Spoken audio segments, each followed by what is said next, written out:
Broadcast camp appealed to me because I'm a filmmaker and this was a new area of filmmaking that I had never explored before. It's just been really fun to get to know a bunch of different people from a bunch of different schools and all come together and create this production. It's a great camp to do if you love baseball, and it's a great camp to do if you want to work with like TV production and something in that field. One of the things I learned about myself when doing the sports broadcasting is that I learned how to actually do the challenges, I guess, rather than being told how to do them and actually going out and doing them myself. I've also learned that about myself that I can now work with film equipment, which is pretty awesome. It's kind of I really hope to understand how to film a game, and that's what I've been doing so far. I've been filming, directing, pretty much anything that goes on in there. Through this program, I've learned about myself that journalism may be a potential career for me in the future. Sports broadcast camp changed my perspective on televised baseball just by making me appreciate how much work goes into it. Oh, great. I mean, this has been one of the best camps I've been to in a long time. Honestly, it feels more like an internship than a camp, so it's just great. I mean, I would just say, hey, you should come do it.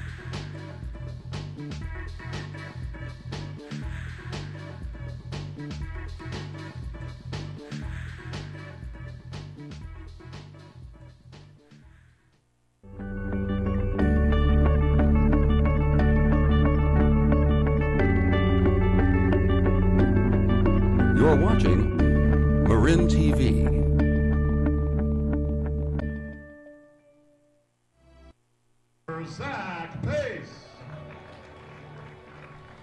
Well, good evening, everyone, from downtown San Rafael. It's another night of Pacifics baseball, but there's a big asterisk. Stuart Horn and Alex Swan, your 2014 broadcasters and telecasters on CMCM. The big asterisk tonight, Alex, the winner of tonight's game has a berth in the championship series in early September. And I think when these two ball clubs met on opening day, there was a thought maybe that this final game could decide the title. And Sonoma's only been swept once this whole season. Sonoma's going to try to do it and win this title. Well, the Pacifics came into this series, this three-game series, with their hands full, and that being they absolutely needed to sweep the Stompers, who are in town tonight for the first time this season. They've not swept them, and they needed to do it if they wanted to clinch that berth. Of course, tonight marks the end of the first half of the season. Now, the winner of the first half plays against the winner of the second half in the championship game. But what if you win both halves? Then there is no championship game. Of course, you just win if you win both halves. You own it. But the Pacifics need to go one step at a time. Well, Tuesday night, they come in here to Albert Park, their home field, and beat the Stompers. Yesterday, in a 12-15 weekday game, they beat the Stompers behind the ace, Jesse Smith. And tonight, on the final game of the first half, against the big rivals, the Sonoma Stompers, they have a chance to secure their place in the championship game in early September at the end of the season. They have a chance to sweep the Stompers for the first time all season, and we have now the national anthem. By the dawn's early light, what so proudly we hailed at the twilight's last broad stripes and bright stars through the perilous fight. O'er the ramparts we watched were so gallantly streaming, and the Rockies red glare, the bombs bursting in air, gave proof through the night that our flag was still there. Oh, say does that star-spangled banner yet wave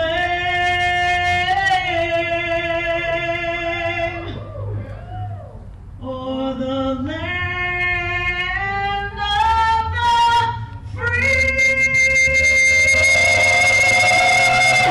and the home of the brave.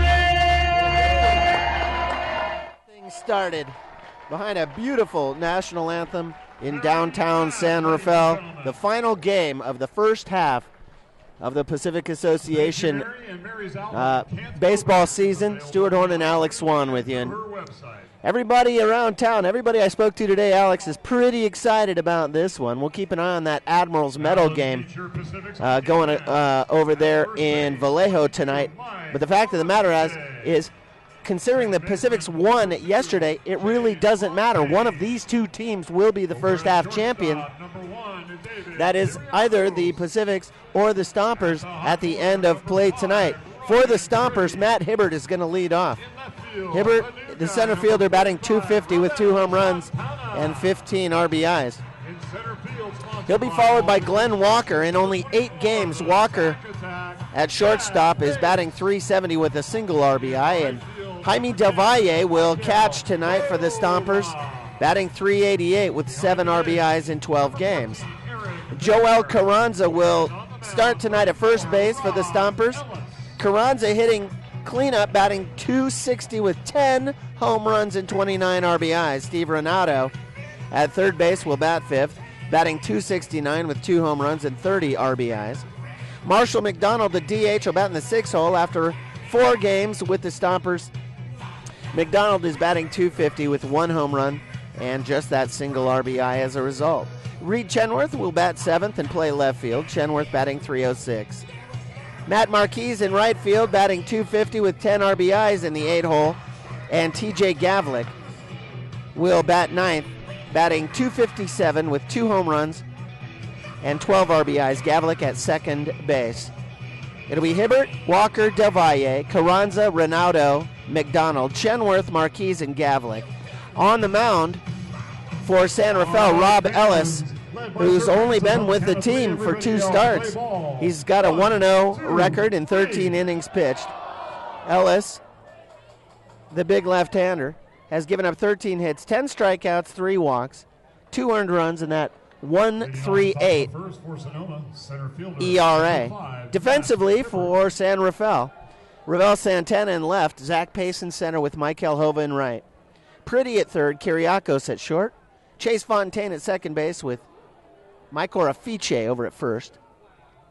Eric Boehner is behind the dish, and the first pitch is swung on and hit over to Pretty at third base. It ate him up a little bit, and Pretty booted it. Hibbert's aboard, and they're going to give him, I think they're going to have to give him an error, though he was staring straight into the sun. It came at him a million miles an hour over at third base, and Pretty just couldn't handle it. And the very one pitch of the game and 1 error, and that's not the way the Pacifics wanted to get things started. And Hibbert's been struggling a little bit, and he didn't wait around at all. And Pretty was playing in on the grass, and it was a tough line drive on the ground coming at him. And DePace elected to go with the veteran Pretty at third tonight over Boyd, who'd been there, and Kyriakos at short. And so early on, Ellis has got to pitch through the air. And a soft toss over to first. Eric Boehner gets the start behind the plate tonight. Boehner, who's been on an absolute tear offensively lately, hitting the ball well, thrown a couple runners out in the last couple of games he's played. Got a great arm. Runner goes. Here's the chopper. Pretty's got it. He has to go to first. And stopping at second is Hibbert. So Glenn Walker, on a single pitch, manages to advance the runner. And the sacrifice is complete. And the manager for the Stompers, Ray Serrano, is not goofing around, Alex. He goes straight to the sacrifice and moves Hibbert around. Here's Jaime Del Valle in the 3-hole as Boehner has a quick word with Ellis. One away. And everything's on the line tonight. Every out's going to count, and every situation is going to be counted on. And so Serrano, starting the runner, having Walker swing away, that's the way he's been playing small ball all year, and he's not going to change it here battling for the championship. That's right. Tonight marks the end of the first half. The winner goes to the championship game, and these two teams are tied in the top slot. Jaime Del Valle, batting .388, stands in against the big lefty, and a changeup is taken for a ball. Del Valle, in 12 games, has 7 RBIs, and he has a chance for one here with Hibbert, the runner at second base. Carranza, the cleanup batter, is on deck. And a fastball is a little high, but called a strike up in the zone.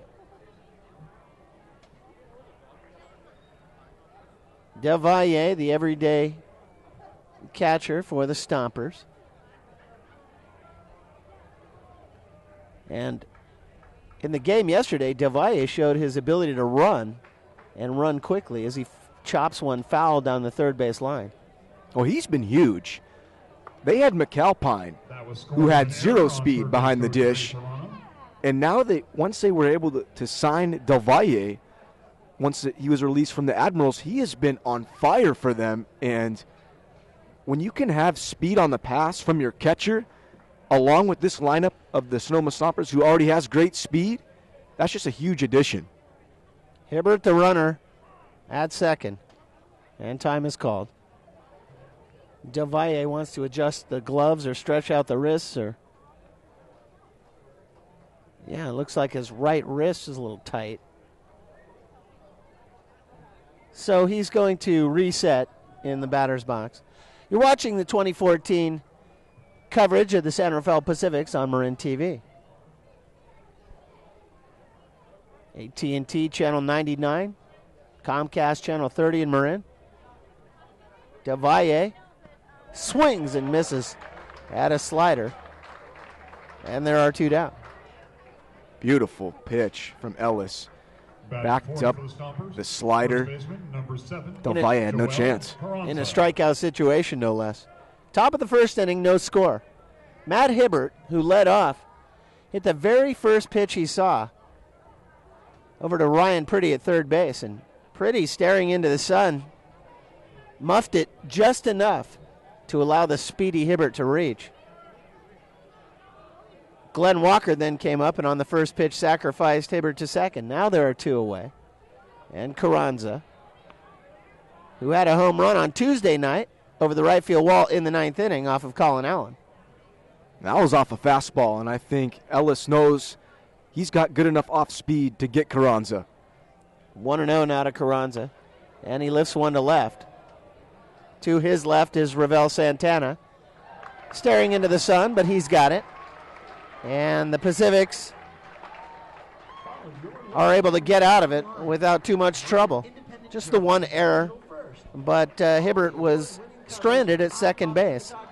In the bottom of the first inning, it will be David Kiriakos, followed by Zach Pace and Ravel Santana, who just made that great catch out and left. And the Pacifics want to get on the board quickly as the winner of this game goes to the championship for all the marbles at the conclusion of the season. Tonight is the night. Alex and I will be right back on Marin TV's coverage of the 2014 Pacifics.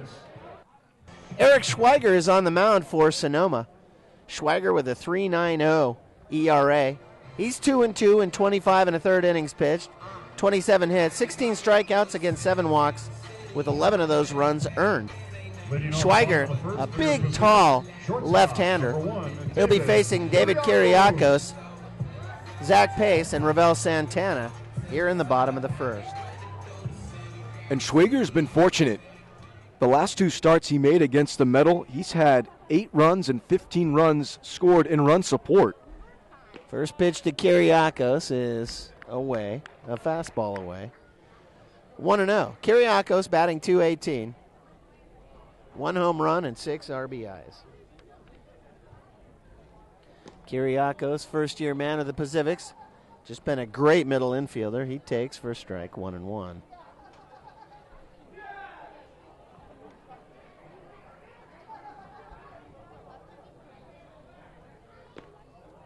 And across the knees, and home plate umpire Jim Andrews rings him up. 1-2.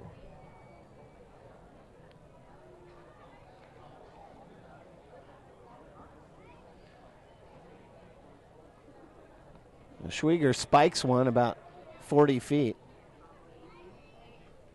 and immediately goes to the rosin bag. 2-2. Pitch like that, you better go to the rosin bag.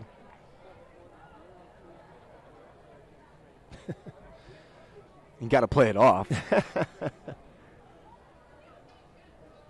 I mean, there's a curveball to get the batter to go fishing, and then there's that. Here's the 2-2. And he got him looking. So after the slider completely front hops the plate, he comes back and paints a fastball in the inside part of the black. You know, well, when a good pitcher does something like that, I'm always suspicious. I'm always wondering if he meant to do it, you know? Just to set it up? Set it up and then follow it up with a low 90s fastball. It's exactly what he did. It would be the same thing if he let one go a little early over everybody's head and all the way to the backstop, and then, you know, get the hitter thinking, gosh, this guy has no control, and then follow up the 1-2 with a fastball right down the heart. Seems like exactly what he did. Here's Zach Pace. Good old Pace. Takes a fastball low, 1-0. Pace batting .326. 1 home run and 18 RBIs. But in the last week, he's batting .417. How about that? I mean, he's just been crazy. He's been huge, and he set the table for the Pacifics. 7 on hits, base. 7 hits and 15 at bats in the last 7 days. And a very discerning eye, 2-0. In the last 7 days, Pace has walked 3 times. Santana's on deck. 1 down here in the bottom of the first. And now he takes a strike. The Schwieger throwing very hard. Big, tall guy.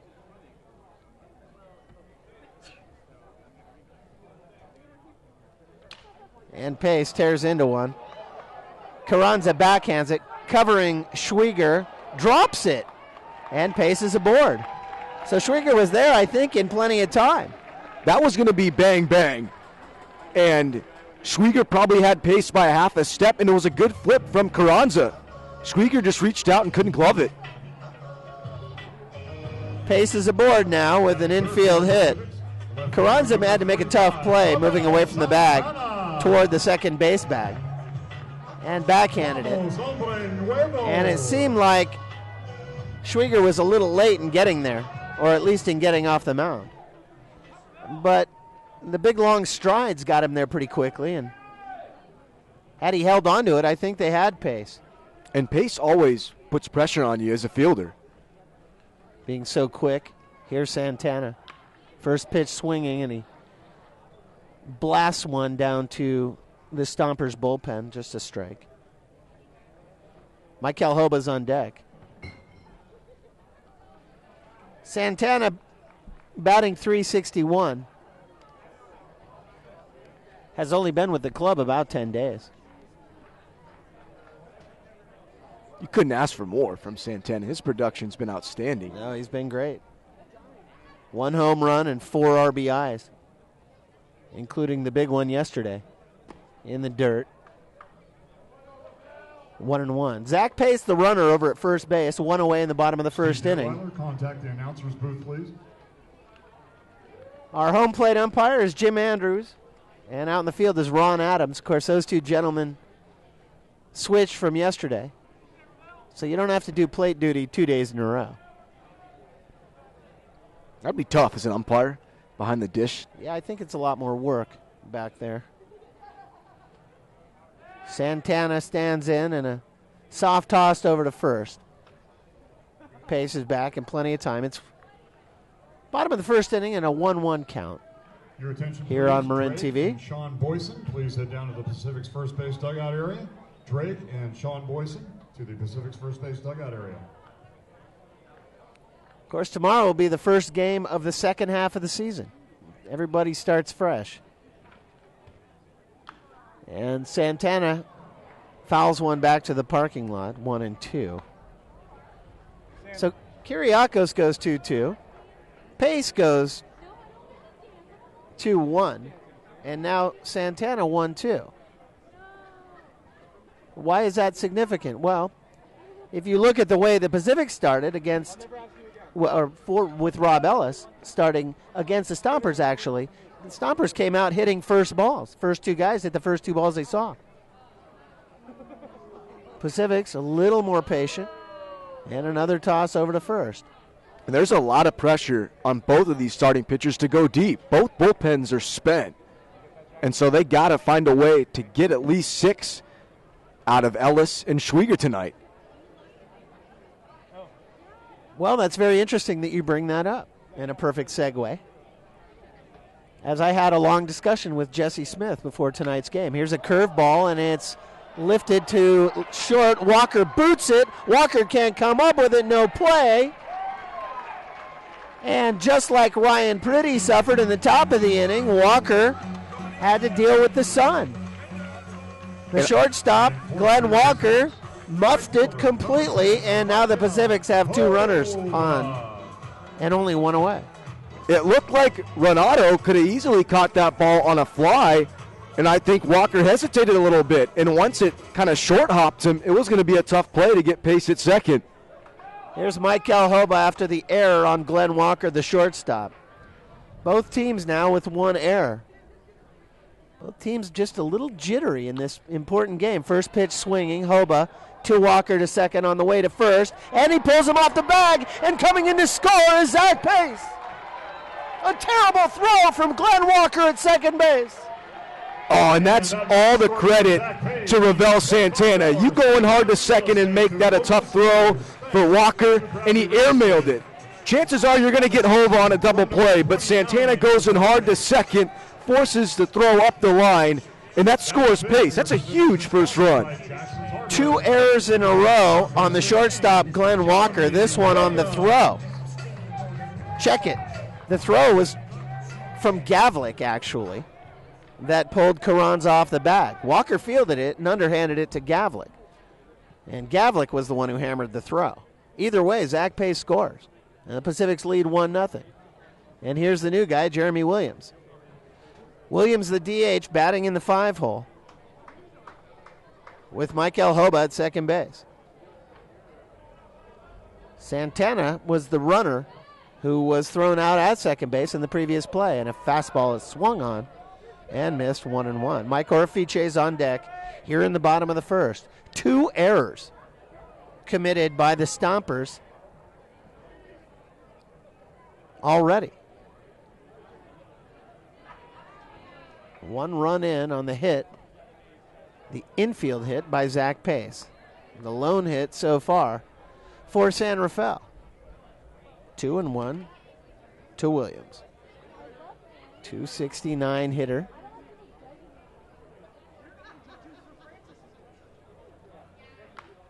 And he skies one first base side out of play. Tyler Spencer over in the first base coach's box. And of course Dan DePace in the third base coach's box. The manager over in the third base coach's box. Hova with a gigantic lead from second, though an unlikely candidate to steal. And Williams takes inside now. Alex, I have it at 3-1. How do you have it?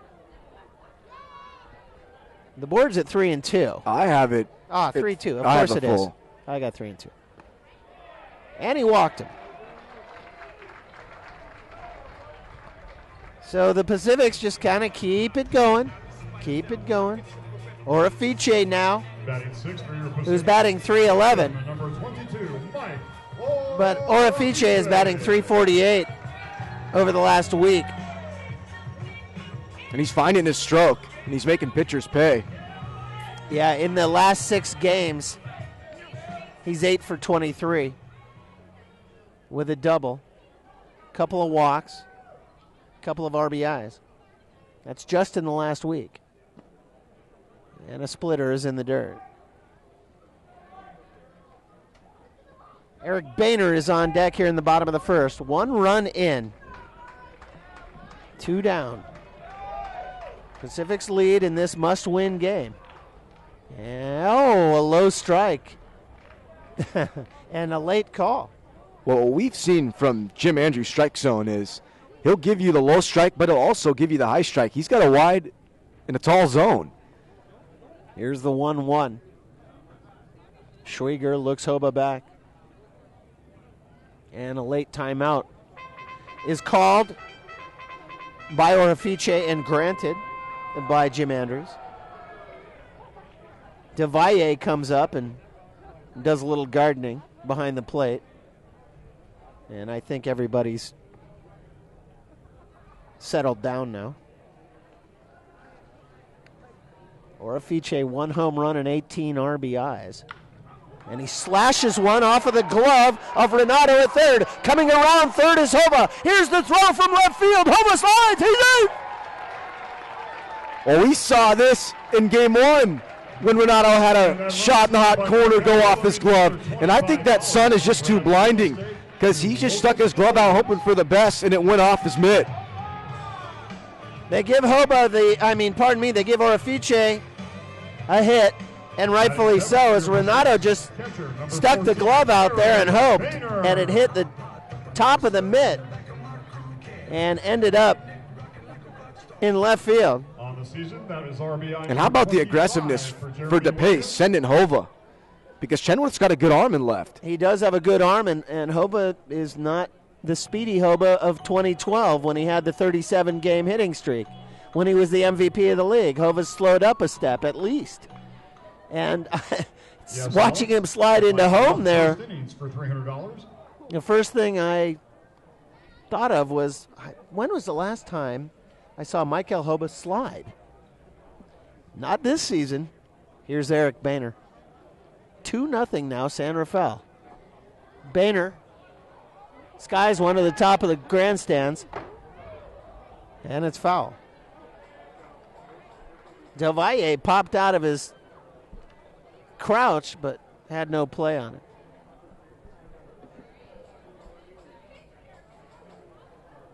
Beautiful night here in downtown San Rafael.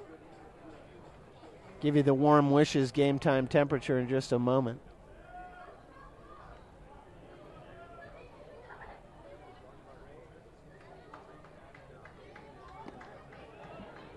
Next pitch to Boehner is a little low. 1-1. Boehner, the backup catcher to Matt Cavanaugh, has just been aces. I mean, he's just hitting the ball great. 364 in the last 6 games. And he rips one down the third base line, and it just jumps over the bag. Foul. It didn't even hit the ground until it landed just a foot, or not even a foot, wide of the line behind the third base bag. And I got to give credit to Jim Andrews because that was the correct call. Just foul.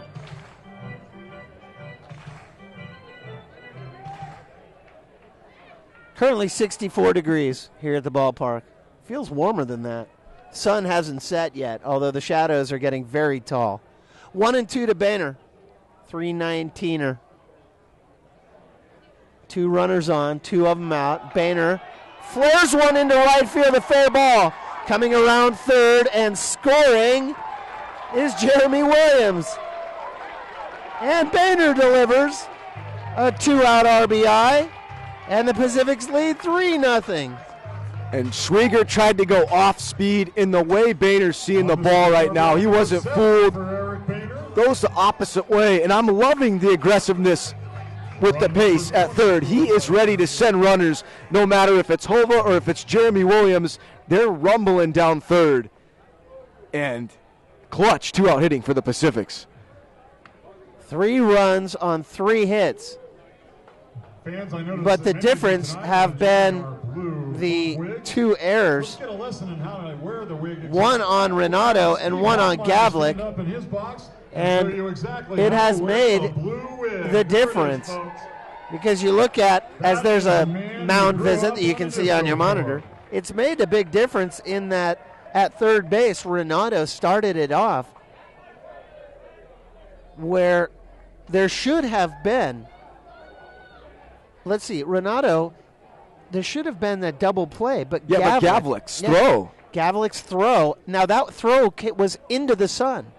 So was that impactful? Was the sun there in that moment that caused the problem where he couldn't get a line to first base on the throw? I don't know. Usually it's the other way around. Usually it comes in the fielding. If Gavlik completes that double play, Pace doesn't score. It's 0-0. It's all over. Here's Chase Fontaine now. Fontaine takes a strike with a slider. Fontaine doesn't like it. I don't know if Fontaine's ever agreed, in the 3 years I've been watching him, with a called strike. He's such a competitor. Still 2 away, still 2 runners on. Fontaine batting .296.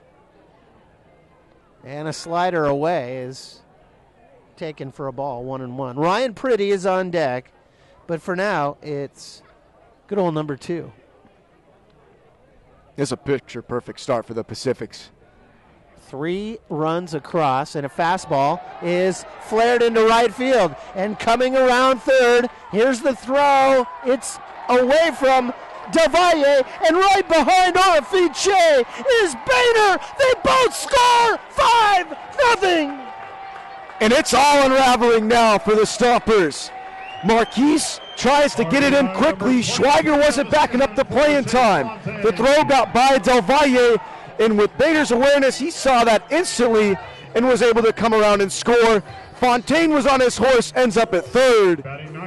And now Schweiger is rattled. Well, if he wasn't rattled before, he's definitely rattled now, as Pretty is the 9th batter that Schweiger has faced. Fontaine delivers an RBI, and the Pacifics lead 5-0. Here in the bottom of the first inning. Are you kidding? Jim Andrews calls a strike to open things up to Ryan Pretty, the third baseman. Everybody has come in on that hit by Fontaine, and Fontaine kept sneaking as the ball got past Delvalle on the throw in from Marquise. Kept sneaking all the way around to third base. 0-2 to Pretty. A little high now, 1-2. Pretty batting .227. .286 over the last 6 games. 1 home run, 7 RBIs. Got him with the curveball, and Pretty goes down swinging. However, in the bottom of the first inning, the Pacifics send 9 batters to the plate. They end up with 4 hits and 5 runs. And we're going to the top of the second inning. I cannot think of a better way to get things started in a championship game, Alex. And we'll have the second inning in its entirety when we come back right here on Marin TV's coverage of the 2014 Pacifics. Claim your prize, and thanks to all the great people at El Fornino, the place to experience authentic Italian dining.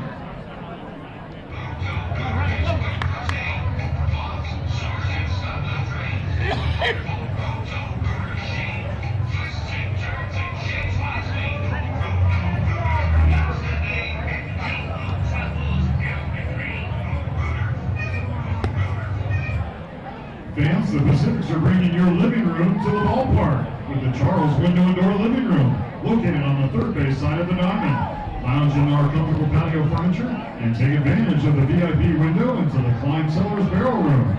To book your stay in the Charles Window Door Living Room, visit our Barbie Air security ticket booth outside the front gate or go online 24/7 at PacificsBaseball.com.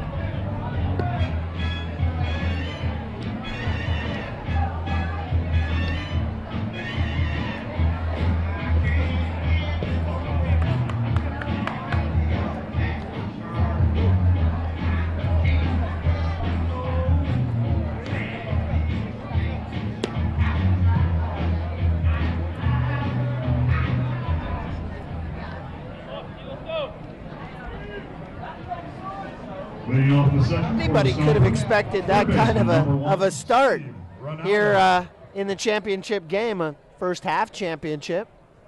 Rob Ellis still on the mound. Steve Renato will lead off. He'll be followed by Marshall McDonald and Reed Chenworth right here on Channel 30's coverage of Marin TV's coverage of the 2014 Pacifics. Ellis to Renato, taken for a low strike. Renato, a big-time slugger, 2 home runs and 30 RBIs. And he tears into one. Foul down the third base line. 0-2. Well, I don't think the skipper Serrano imagined a start like this either. And 3 errors are going to kill you. Everybody was hitting there. Just everybody flaring them to the shallow outfield, and those are the kind of hits that score runners. Renato takes 1 and 2. Those are the hits you want, especially on the line in the championship ball game. Stompers are just absolutely stunned. And the best thing that the Pacifics could do would be to get back in the dugout ASAP. They can just, they've got to step on them right now, step on the neck.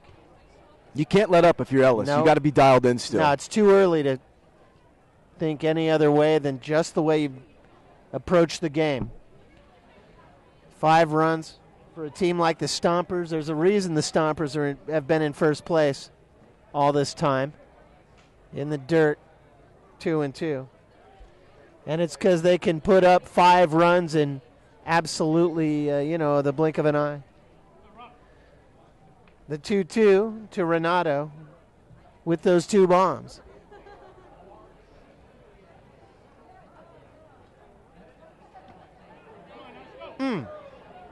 Very close. And now the count's full. So for the last 3.5 weeks, the Stompers have been in first place in the Pacific Association. The Pacifics were there early, but then had some troubles. And then the Stompers moved in and forced this particular set of circumstances as Renato goes down swinging for 1 out here in the top of the second. And those circumstances are, at least they were as of Tuesday, that the Pacifics must sweep. Well, of course, they still must sweep, but they won the first 2 games, they being the Pacifics. And here we are in Game 3 of the potential sweep. And they had the perfect mindset, just 1 game at a time. Didn't panic, came up huge last night. And here they are. Marshall McDonald, the DH. His first at-bat tonight in 4 games, batting .250 with 1 home run and 1 RBI. Takes a strike. And a little low, 1-1. Reed Chenworth is on deck. I think the Pacifics fans are just a little bit quiet right now because they're, everything happened there in the bottom of the first. And a check swing is ruled a strike, as McDonald definitely went around 1 and 2. You can see there's a big crowd on hand tonight. Everybody wanted to come out and support the Pacifics for this championship game. The winner of this game is guaranteed a berth in the championship series at the end of the season. 2-2 now to McDonald. And now Pretty has it go right between his legs at third base. And there's another error, and both of them are on Ryan Pretty. And if you're Pretty, you got to get down into a squat and try to field that baseball. He kind of just took a step to his left, bent one knee, expected that the ball was just going to kind of roll up into his glove, and he booted it. That's a play he's going to make 9 out of 10 times. Lackadaisical. Even with the sun the way that it is. And he did step into the sun, and he is looking to the sun, but he's a pro, and he's got sunglasses on. And the first pitch is hoisted to shallow center. Kiriakos backs up on it, and now there are 2 down. McDonald must head back to first. So an unproductive out for Reed Chenworth. You don't see that very often, and here's Matt Marquis. Marquis batting .250 in the 8-hole with 10 RBIs.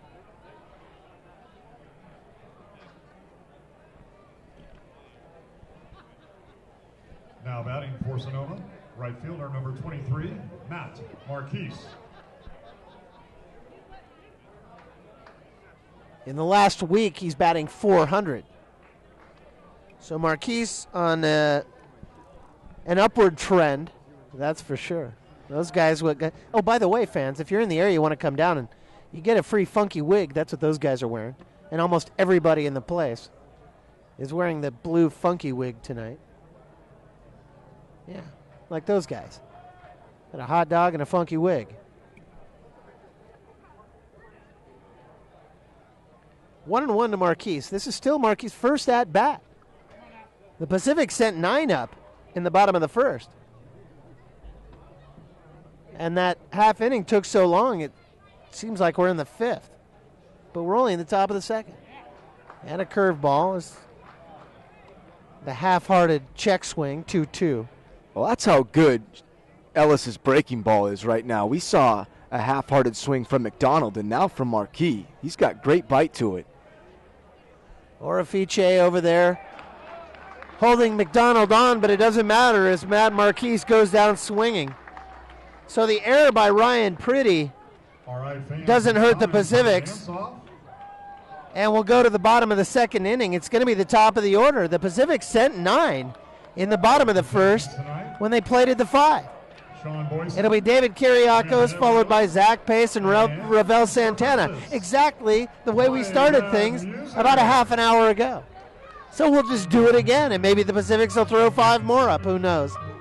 We'll have it for you, bottom 2 coming up right here on Marin TV when we come back. Sean is available to pace himself in this contest.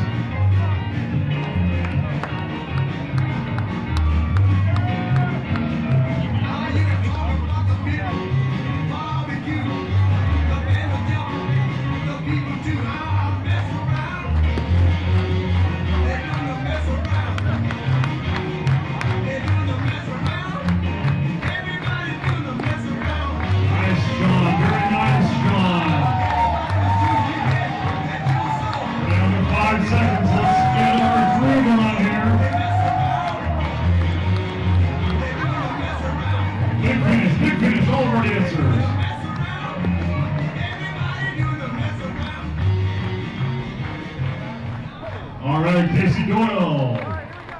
Fans, let's hear about your applause. Who thought Sean was our winner? And Samantha Detweiler. And Sir Francis. Oh my, Sir Francis in an upset. Personally, I thought Sean, being the Sonoma Valley champion, was the best dancer.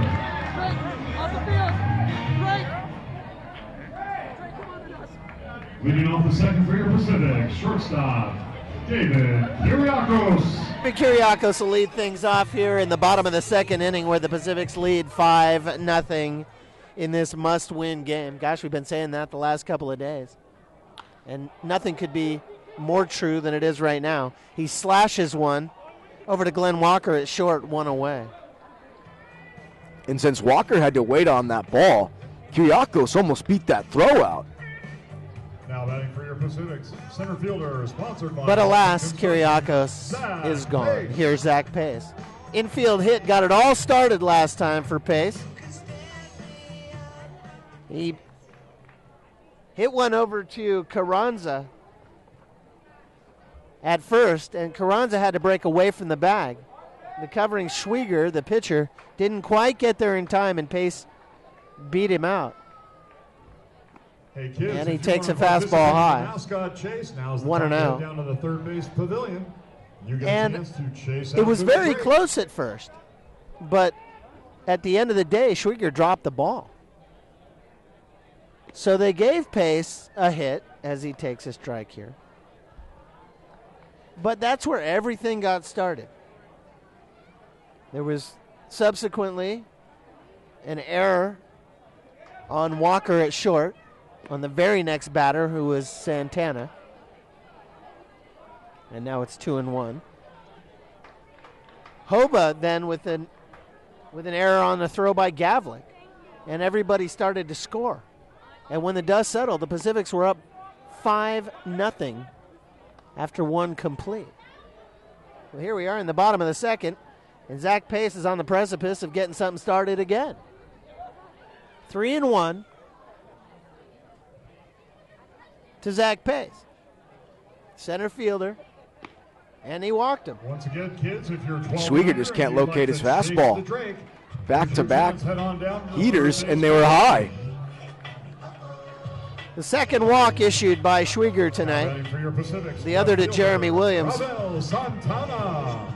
in the first. And here's Ravel Santana. Santana reached after Walker booted it at short in the first. And then Santana actually was a big part of things because he broke up a double play and kept the inning alive. And first pitch swinging to third. Scooped up by Renato to second for one. On the back end, no. Santana's just a little too quick as Pace goes down on his way to second base. 5 to the covering 4. But they couldn't turn the double play, and Santana is aboard on a fielder's choice, is how that will be scored. Michael Hoba with 2 down. And that was smart from Gavlik not to rush the throw because that was going to be tough to get the hustling Santana. Hoba on base as a result of the error on the throw to Gavlik on the back end of a double play attempt. Back in the first, takes a strike. He then came around to score after Williams walked, but Orifice knocked Hoba in. And a soft toss over to first. 0-1 to Hoba. 3-year Pacific. Hoba was one of the first guys signed to the team. Not the first. That was Steve Detweiler. And the runner goes. And Hoba flares one to right field, and it's going to get down. Over Carranza's head, all the way around to third, goes Santana. And while it may have just been a steal play, it turned more into a hit and run. Now batting for your Pacifics. And that was a tough play for Carranza because it was enough of a flare where there was no chance for Marquise. And so it was going to have to be the first baseman. And Santana took a wide third at turn, and he almost had thoughts of scoring. The Pace put the stop sign on. And that was probably a wise decision. Jeremy Williams now, who walked his last at-bat. Hits one a mile in the center. Back is Hibbert at the wall. It's off the wall. Coming in to score is, here comes Hoba around third to score, and he's in safely. So Santana scores. Hoba scores. Jeremy Williams with 2 RBIs off the wall, stops at second base, and the hits keep coming. And a challenge fastball from Schwieger, and Williams just drilled it opposite field. That's when his swing is at its best, when he's staying balanced, keeping his hands back. Great balance between his legs, and he just got into that. And Hibbert was on his horse, and he almost made a nice play. Hibbert's good out there in center field. That was just hit a little too hard. And Williams has power. And when Williams gets into one, they usually leave the yard and right there in the right center field gap. Here's Orefice with a hit and an RBI and a run scored, all in the first inning. And the fastball is low. Pacific's lead now 7-0. And, of course, all of this happening with 2 down. Orefice, 1-0. And a strike called. Orefice thought, I don't know what he was thinking. Maybe a little wide, a little low. 1-1. 7-0 San Rafael. 6 hits. And the fans are getting into it. Orefice with a tough hopper to Gavlik, but he makes a good play. And he ends things. But the Pacifics put another deuce on the board. And they send another 6 batters to the plate. It'll be TJ Gavlik, Matt Hibbert, and Glenn Walker. Gavlik, batting in the 9 hole, will have his first at-bat here in the top of the third. It's 7-0 San Rafael when we come back, right here on Marin TV.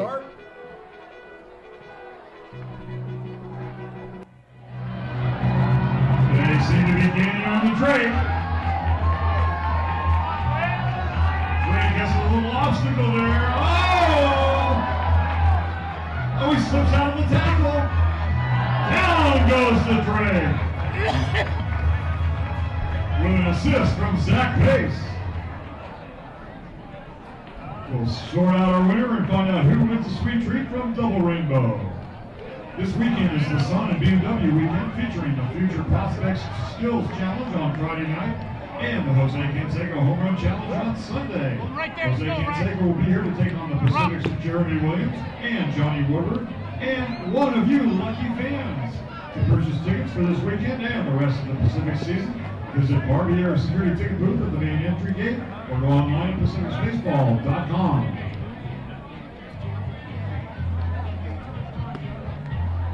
Well, it seems like we've been out here forever, Alex, and TJ Gavlik here in the third inning is going to have his first at-bat.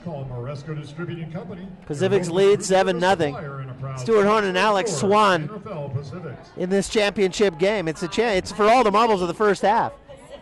All the teams have been vying for this position to be the champ of the first half so that they can play automatically in the championship game at the end of the season. So unlike seasons past, it is the winner of the first half against the winner of the second half. And the Pacifics, when the Stompers came to town Tuesday, the Pacifics were looking uphill. They had not swept the Stompers all season. In fact, the Pacifics, I don't think the Pacifics have swept anybody this season. They may have gotten past the medal once. But either way, they certainly hadn't swept the Stompers, who were in first place. And everybody said, well, if the Pacifics are going to do it, they're going to have to sweep the Stompers as TJ Gavlik gets hit. So Ellis, with the hit batter, puts a man on. And the Pacifics squeaked one out Tuesday. Came from behind yesterday 3 times in one game. And I think that's why we're seeing all this momentum carry over. That was huge to keep battling, showing great resilience, coming back from 3 times down. And now 7-0, and we're only in the third inning. Here's Matt Hibbert, top of the order. Hibbert reached base. The very first pitch of the game was swatted over to Ryan Priddy at third base, where Priddy muffed it. And Hibbert was aboard, but at the end of that first inning, he was stranded at second base, takes a ball. And up and away, and all of a sudden Ellis is a little squirrely, and Boehner wants to talk to him. Glenn Walker is on deck. Hibbert batting .250 is one of those great leadoff batters. He's a great combination of power and speed. 2 home runs and 15 RBIs.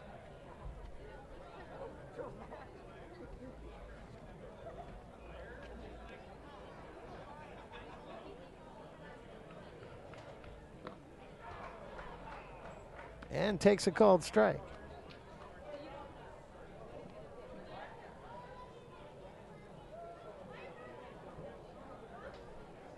Hibbert with 10 stolen bases.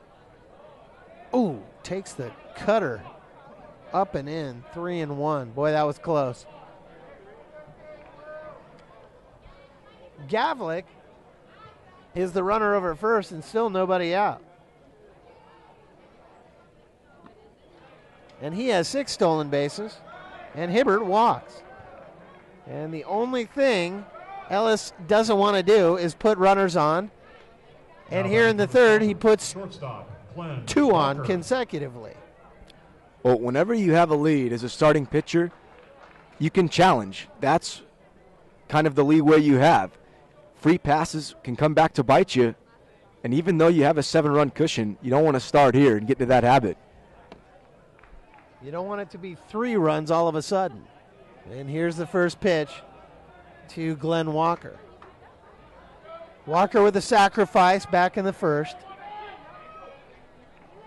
He's officially 0 for 1. A ball on him with Jaime Del Valle on deck. Walker batting .370, a single RBI. And a fastball is taken for a strike, 1-1. He's only been with the Stompers for 8 games, this the 9th. Gavlik, the runner at second. Hibbert at first. Nobody out, and a high fastball. And Boehner's going to talk to him again. He needs to have a word with Ellis and settle him down or something, 2-1. Now's a little bit of a mechanical issue. Ellis's shoulder was flaring out a little bit. I think he just said, hey, keep it tucked in. You can locate. Ravel Santana in left field with Zach Pace in center and Michael Hoba in right. Rob Ellis with that 1-3-8, the big left-hander on the mound. And a much better little slider there is taken 2-2. Pretty at third with Kyriakos at short. Chase Fontaine at second base and Mike Orifice at first. Eric Boehner the catcher. Here's the 2-2, very high.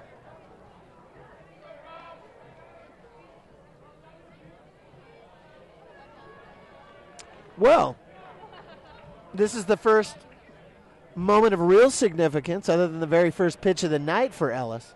A full count with 2 on and nobody out. Walked him.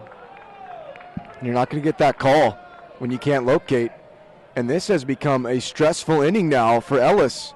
And the Stompers are used to coming back down from behind. And this is what you don't want. You don't want the crooked inning because it's early in the ball game still. Here comes Jesse Smith. The last thing you want to do is get comfortable. 7 runs is 7 runs, okay. But like you said, there's a lot of baseball to go tonight. And the last thing you want to do is let the Stompers have a little momentum, get a little confidence, start to believe that they can come back. But clearly, the reason they've been so successful is because they do come back, and they can, and they know it. And once momentum shifts in a ball game, that's when the belief happens, and then the pressure starts to build for the team that had that comfortable lead, and then things get sometimes a little weird.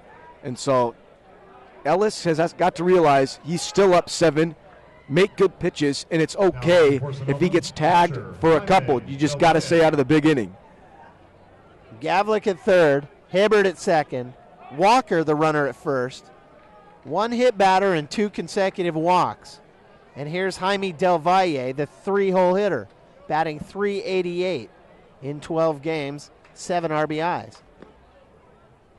And a slider is low and away. Boehner holds on to it for an extended period, perhaps thinking he should have been awarded the strike. In fact, that's exactly why he held on to it. But a ball has been called. Joel Carranza, the cleanup batter, is on deck. And Ellis has himself in a hole. 7-0 San Rafael. 1 swing of the bat could make it 7-4. And a cutter is low, 2-0. Well, once you start not finding the plate as a pitcher, hitters are going to start laying off your off-speed and teasing pitches and try to make you come into the zone. Here's the 2-0. Outside Black, and he gets a strike called. And you're absolutely right. Ellis is going to need to reestablish with the umpire, Jim Andrews, the fact that he has command. Here's the 2-1, and it's a fly ball to left, and Santana's on his horse. Santana at the wall. It hits the wall and bounces back into play. Coming in to score is Gavlik. Right behind him is Hibbert. To third is Glenn Walker. And Jaime Del Valle has a 2 RBI double. And it's 7-5. And that was probably the first time I've seen Santana not get a good jump off the crack of the bat, because he kind of froze once that ball was hit, and once he got on his horse to try to recover, it was too late. The ball had kicked up against the wall. And now all of a sudden, Rob Ellis is in a big jam. 2 in, still nobody out. Runners at the corners. Walker at third. Del Valle at second. Runners aren't at the corners, they're at second and third. First pitch to Carranza is a strike. Steve Renato is on deck. 2 RBI double from Del Valle. It's exactly what the Stompers needed. Carranza waves at a breaking ball. 0-2. The first bright spot of this, the top of the third for Ellis. He hits Gavlik, he comes in to score. He walks Hibbert, he scores. He walks Walker, who's now at third base, and now a base hit, and Walker scores. A base hit into left field, and Carranza delivers the 0-2 knock. That's a mistake. You got ahead of Carranza 0-2. You have a couple of pitches to play with. You don't have to come in. And he made that mistake, and Carranza made him pay. And Sonoma, right now, are in the midst of a crooked inning, and Ellis has got to find a way to settle down and regain command. 3 runs in and still no one out. And here comes Steve Renato. And Rice is taking off the warm-ups, and he's going to get loose. Renato takes outside third of the plate, a called strike. Looks like we have the radar gun going. Looks like they just brought it up. Marshall McDonald's on deck. 0-1.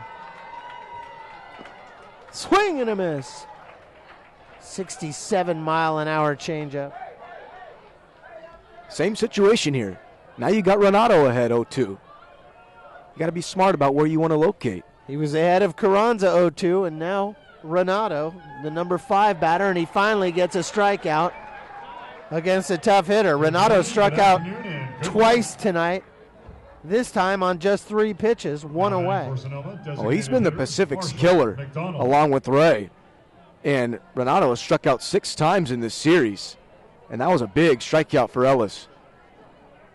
Here's Marshall McDonald, who reached on a Ryan Pretty error back in the second. Runners at the corners.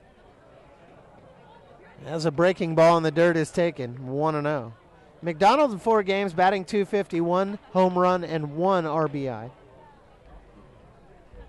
Carranza at first. Del Valle at third. A fastball across the ankles, 2-0. Chenworth is on deck. The hard-hitting left fielder.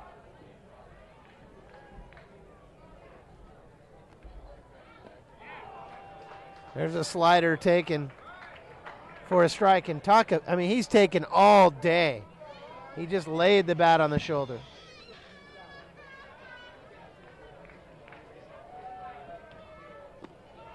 And he gets him to swing through another breaking ball. So he's got, all of a sudden, Ellis has got some nice bite going on that breaking ball. 2-2. And he lays one in the dirt. And now it's full. Well, the breaking ball was working for him the last 2 pitches, so he went back to it. And McDonald had a good eye.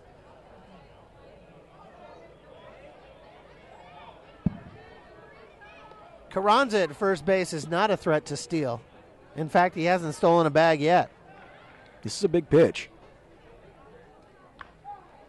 Ooh, and just an absolutely perfect slider. In fact, perfect from the hitter's perspective. It was kind of hanging, almost too perfect. And I think Ellis got lucky that McDonald didn't hit it into Sausalito. He got away with one. That was a hanging breaking ball. Here's the full count, and it's up the middle, and it's a tough play. And diving for it at second is Fontaine, and throwing literally from his back, and everybody's safe. And more importantly, coming in to score is Jaime Del Valle. And now it's 7-4. Fontaine made a great effort behind second, but it was struck right up the middle, and Fontaine didn't have time to get up, so he threw from his back. He pulled Orifice off the bag just a little bit, but it didn't matter because McDonald was across first anyway. So an infield hit and still just one away. Del Valle scores, and everybody moves up. Carranza to second, and McDonald to first. So the Pacifics in the first inning put up 7. And here in the third, the Stompers have put up 4, and they're looking for more. There's only one away. And you had to know they were going to battle, and they were going to find a way to at least try to make this game close. And they're doing it a lot earlier than many people expected. Reed Chenworth stands in, and a fastball is taken on the inside third of the plate, strike one. Chenworth with a lazy pop-up to Kiriakos at short back in the second inning. He's batting .306 with 4 home runs. And a slider and a check swing. Appeal out to Ron Adams in the field. No swing. 1-1. Matt Marquise on deck. Chenworth is the 8th batter of the inning. The Pacifics in the first sent up 9. And Chenworth with a base hit to right field. And coming around third and challenging the throw from Hova. And the throw comes in and gets away from Boehner. Backing up the play was Ellis. Carranza slides in safely. And it's 7-5. Well, both managers have the sense of urgency to send runners around third. And Hova's got one of the best arms in the association, and Carranza doesn't have great speed. Serrano said to heck with that and sent him anyways. And he had a great slide coming to the front part of the plate to avoid Boehner. But I think Ellis is gassed right now. He looks fatigued. And here comes Dan DePace. Dan, I'm with you. He's made the move. And it looks like Chris Rice is going to come in. And I think he's got to do it now. Stop the bleeding, get Ellis out of there. He did fine for 2 innings, but this third inning has just been too much on him. Still just 1 out. That was a strikeout to Renato, and that was fine and nice. But consecutive base hits, consecutive walks, and consecutive runs scored is just too much. And I think it would be a mistake for Dan DePace to leave Ellis out there laboring. It's 7-5. The runner at second is Marshall McDonald. The runner at first is Reed Chenworth. The batter is Matt Marquise, the 9th hitter of the third inning, Alex. Talk about returning the favor. The Pacifics jumped out to a 7-run lead, and I think everyone kind of exhaled and thought, hey, we got this in the bag almost. Not the players, of course, but a lot of the fans. And so once the Stompers got on their horses and said, it's time to go, we got to go now, and they've played at 5 in the top of the third. That's a heck of an answer for a ball club that was down in a 7-run hole. And you mentioned when momentum shifts, it makes the game of it. If the momentum shifts, well, scoring 7 runs in the first inning is a good thing, except it leaves a ton of room for that momentum to bounce around. And that's exactly what's happened. On the mound for San Rafael is Chris Rice, the long relief left-hander who's just been awesome for the team this year. The numbers on Rice: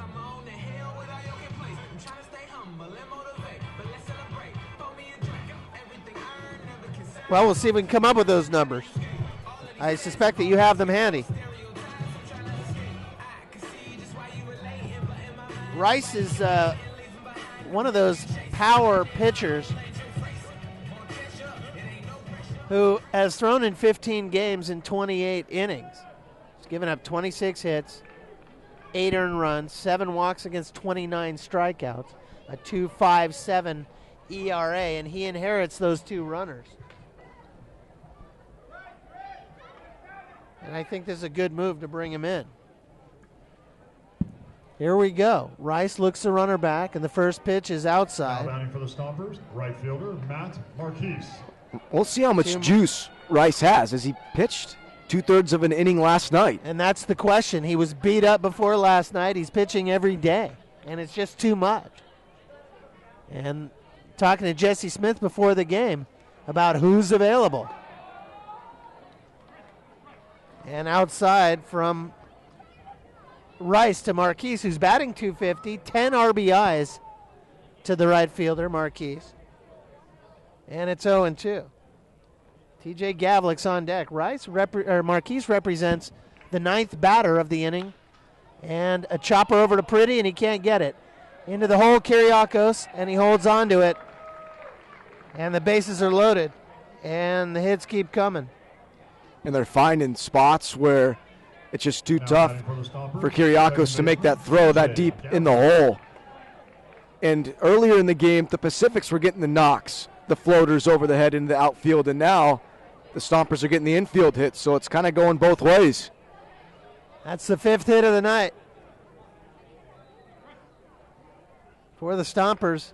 And the 10th batter of the 3rd inning, is TJ Gavlik, who led things off, having been hit by a pitch from Rob Ellis. First pitch swinging over to short. Kiriakos to Fontaine on the back end. Double play! Oh, 6-4-3. So Gavlik ends it with a 6-4-3 double play.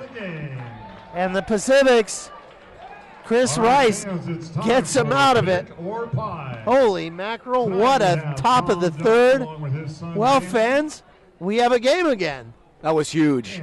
Bottom of the 1st, the Pacifics throw up 7. And here in the 3rd, the Stompers come back and put up a 5 spot. When we come back in the bottom of the 3rd inning, it'll be Eric Boehner, followed by Chase Fontaine and Ryan Pretty. Alex and I will be back in just a moment on Marin TV's coverage of the 2014 Pacifics. Tough choice. All right, Danny, would you like an ice cream cone with no ice cream? Or would you like to pie your dad? Another tough choice. All right, Danny, now it gets hard. Would you like 4 tickets to a future Pacifics game and an ice cream cone with ice cream? Or pie your dad? Tough choice.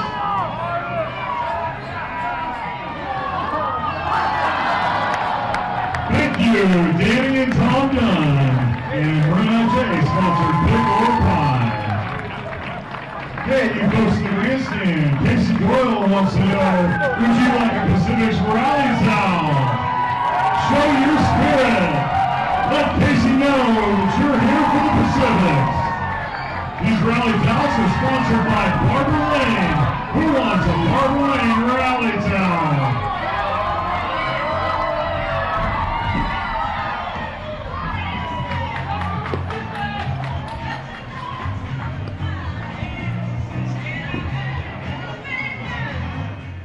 Well, it's an entirely different ball game now. And that's an understatement and a half. Eric Boehner will lead things off. Here in the bottom of the 3rd, he'll be followed by Chase Fontaine, who was a part of that double play. Fontaine with the throw from second. And then Ryan Pretty. It's 7-5. After the Pacifics put up 7 in the 1st, the Stompers come roaring back in the 3rd inning with a 5 spot. And luckily for the Pacifics, they were able to turn a tremendous double play. A 6-4-3 inning ender. Here's Boehner. Outside of the fastball from Schwieger. And who would have guessed that Ellis gets chased before Schwieger after Schwieger had given up 7? Yeah, that's a good call. foul down the third base line, 1-1. Boehner batting .319 with a home run and 6 RBIs.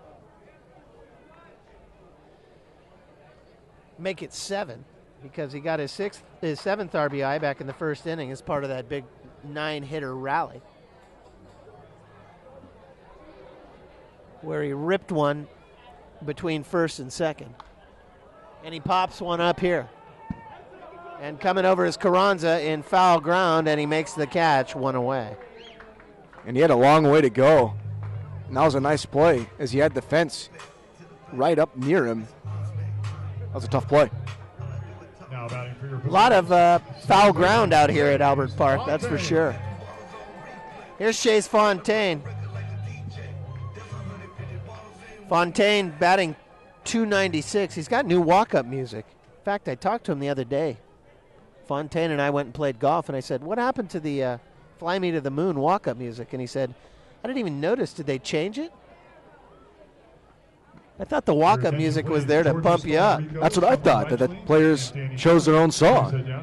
Takes up and away for a ball. Yeah, he used to have the Frank Sinatra. 2 home runs and 22 RBIs. And he fouls one out onto Anderson Drive. 1-1. Ryan Pretty's on deck here in the bottom of the third inning. 7-5 in the championship game. Championship for the first half of the season, which seems to have flown by. And Fontaine with a base hit up the middle is aboard. That was a good swing for Fontaine. Right back up the middle, and that's where he's at his best, going away or right back up the middle. Now batting for your Pacifics, third baseman Ryan Pretty. And here's Ryan Pretty.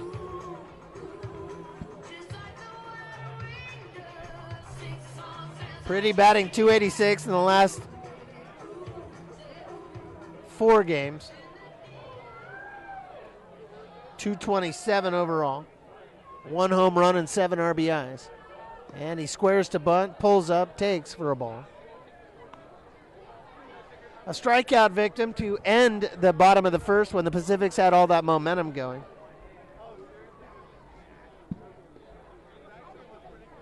And a lot of guys up and milling around in the Pacific's bullpen as Schwieger looks Fontaine back. Pretty takes up. Head over to the first base 2-0. side of the stadium and check out the new speed pitch game. Top of the order, and David Kiriakos on deck. 1 away with Fontaine, the runner, at first base. Pretty skies one foul. 2-1. Carranza over there at first base holding Fontaine on very closely. The 2 veterans having a talk. Fontaine, of course, played with 3 major league teams. And Pretty is right on it, fouled back to the screen.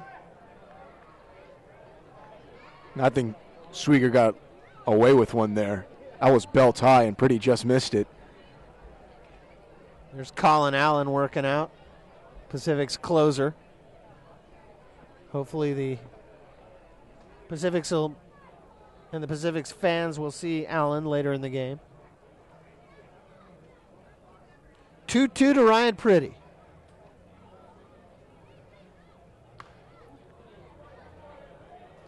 And he fouls it into Kirby Cove.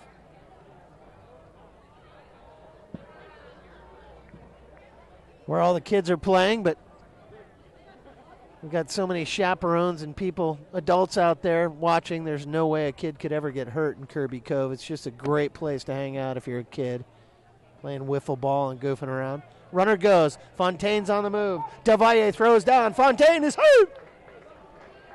That was a great jump by Fontaine. Picked up Schwieger's move beautifully. Was able to beat the throw from Delvalle. Pretty goes down swinging for the second time tonight, and there are 2 away. For Fontaine, Now batting for your Pacifics, number His 1. fifth stolen base of the season. Kyriakos.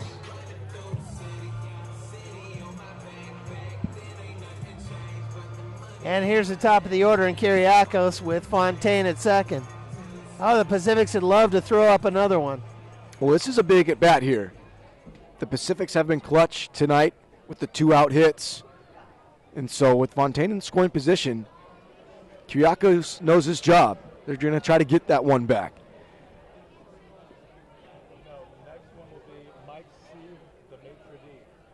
Kyriakos batting .218, stands in with a slider, and it's called a strike. Zach Pace is on deck. Last time up, Kyriakos with a grounder to Glenn Walker at short.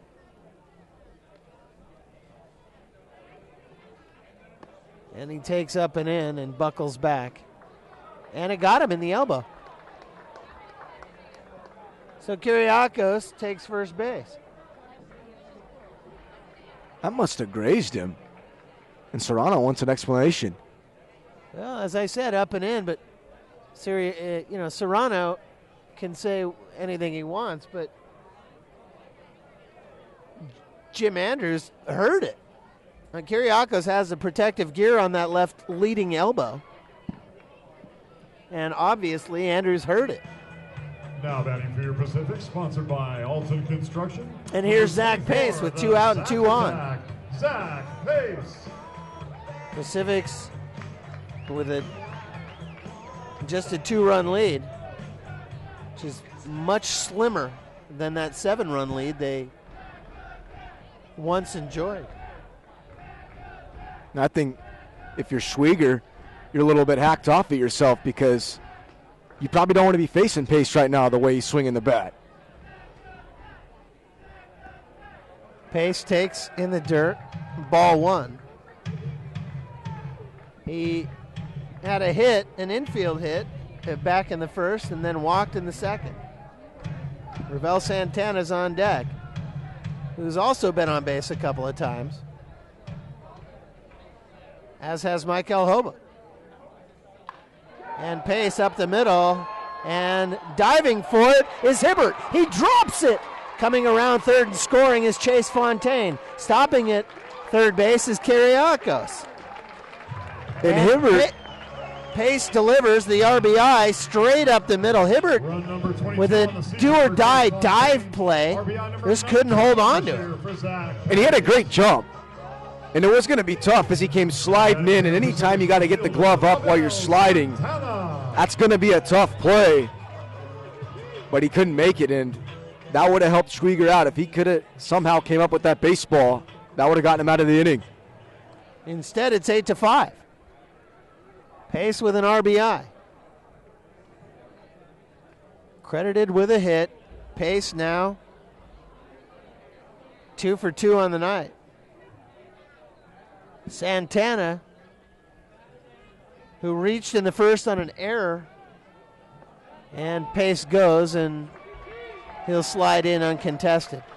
That is veteran awareness at its finest right there. Schwieger completely lost focus, didn't even take a peek at Pace. He's a left-handed pitcher. That's the first thing you see out of the corner of your eye. And he wasn't paying attention to him at all, and Pace stole it easily.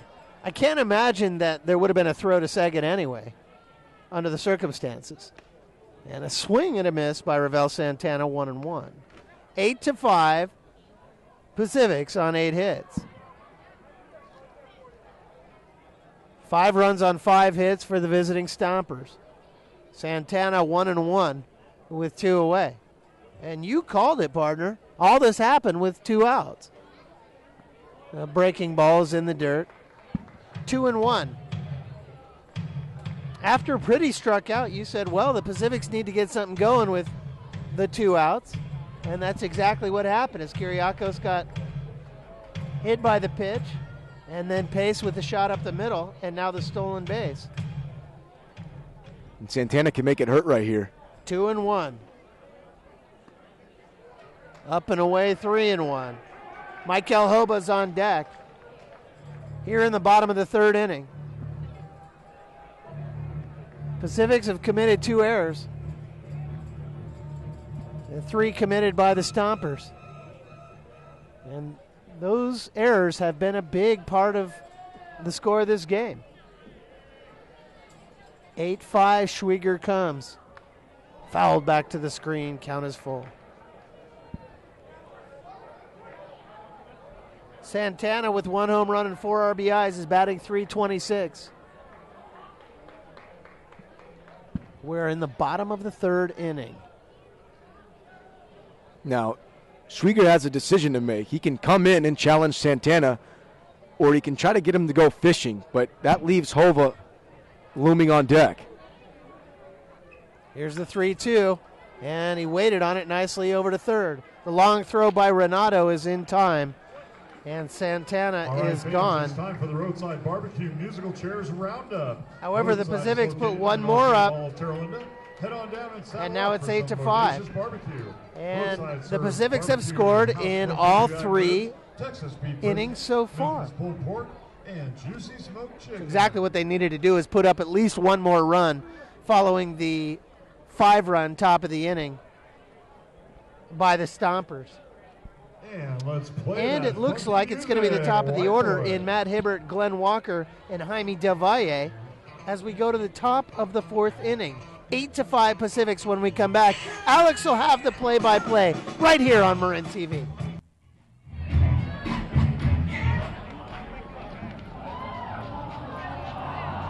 And we have 1 elimination. Everybody standing.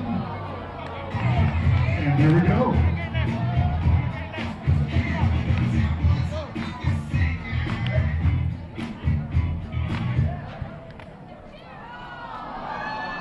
And as good as she is, we have another elimination.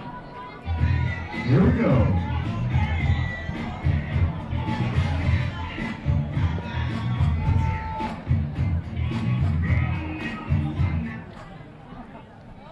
And we're down to 3 contestants.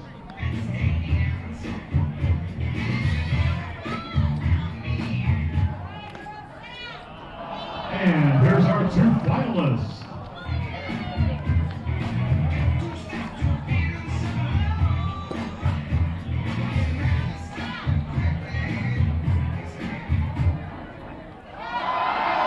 And there's our winner. Thanks to all of our participants.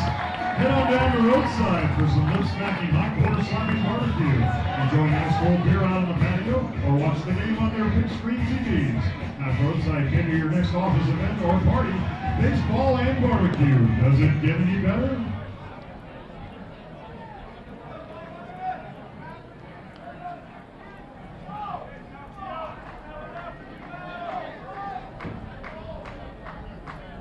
Leading off the 4th inning for Sonoma, number 5, Matt Hibbert.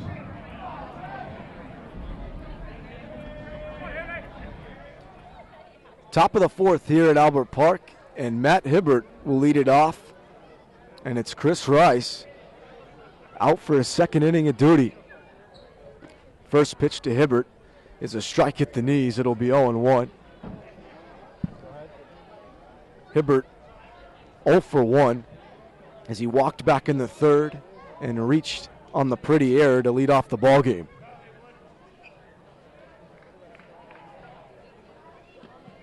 The 0-1 to Hibbert is a little high, 1-1. Matt Hibbert acquired right after the middle of the season. When the Stompers got swept by Vallejo, Matt Hibbert was called upon, and he's been the leadoff guy ever since. He takes a strike. It'll be 1 ball and 2 strikes. Glenn Walker on deck. And before this ball game even started, Hibbert was debatable going to be in the 2 or the 3 hole, depending on if Ray could play tonight. And a close pitch from Rice misses to even the count at 2-2. And Ray has been arguably the Stompers' best player throughout the first half of the season, and he's been killing the Pacifics. And so once Ray was a late scratch, Hibbert was called upon. He's going to be in the leadoff spot. 2-2 to Hibbert, swing and a miss, and he got him. So Chris Rice retires Hibbert, and he'll face Glenn Walker. For Sonoma, number 6, Glenn Walker. But Serrano had a decision to make. Once Ray wasn't going to be able to go, as he came up hobbling last night in that ball game that the Stompers dropped. It was in the 8th inning. And Ray, who had been batting in the leadoff spot prior to tonight, he couldn't go. As a fastball is outside. 1 ball and no strikes to Walker.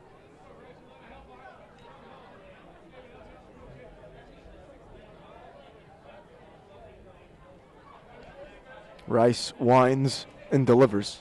Way inside, 2-0. But seeing Ray earlier in the dugout before this ball game, he had a dejected expression on his face. Anytime you're a gamer, any athlete wants to be out there, especially with the title on the line, and he couldn't go out and do it to help his team. They're trying to pick him up. 2-0 pitch is in there for a strike. 2-1. Jim Andrews behind the dish has the late strike call signal. Really takes his time. On the inside part of the plate, strike 2. It'll be 2-2.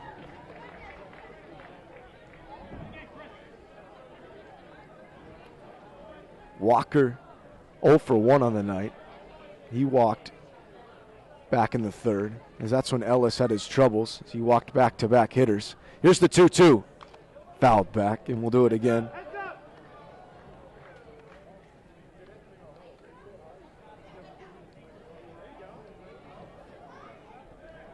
Del Valle will follow. And Carranza is in the hole if Walker can reach. 2-2 to Hibbert. Fouled back again. So this will be the 7th pitch of the at-bat between Rice and Hibbert. Rather, Walker, excuse me.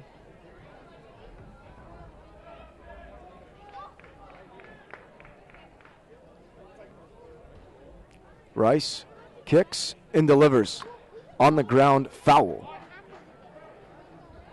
So Walker has given Rice a battle.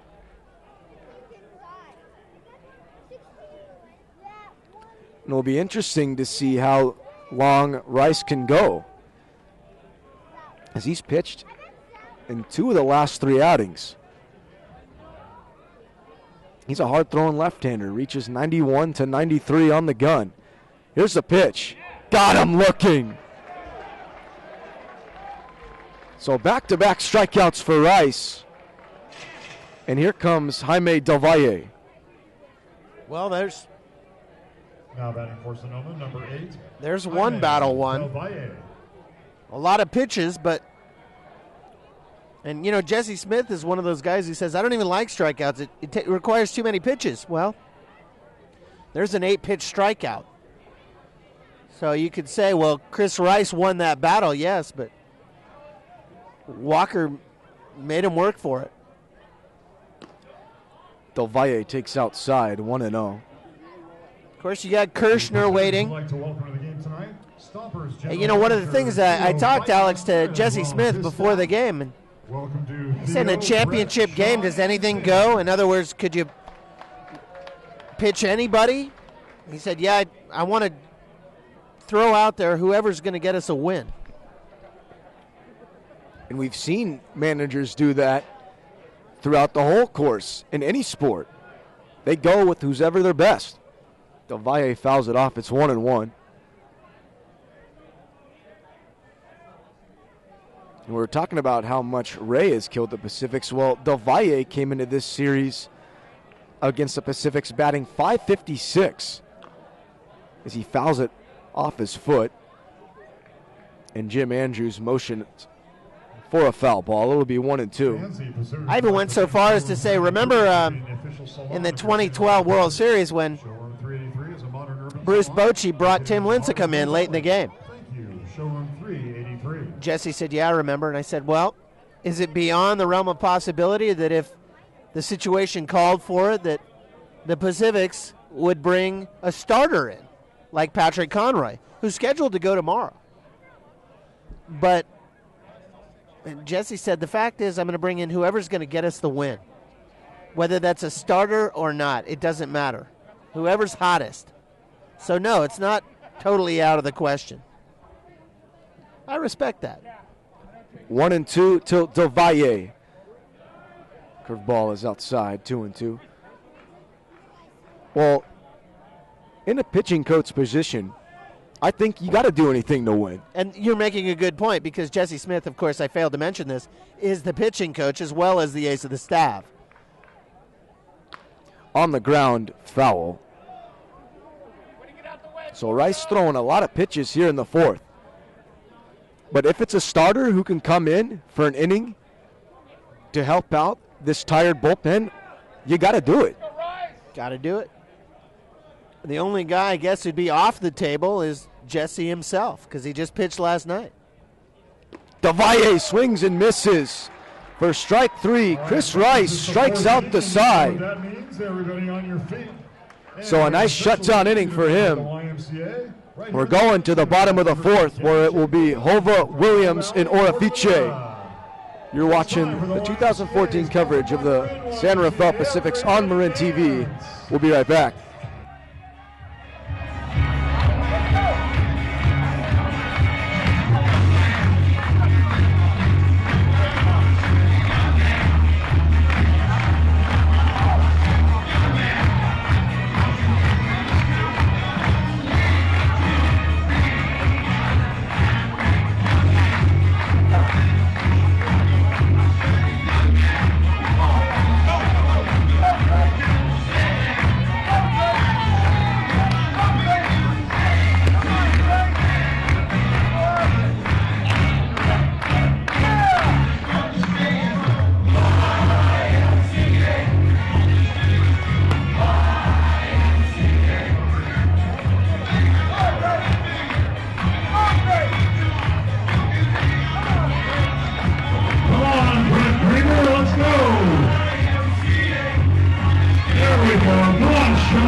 Your attention, please.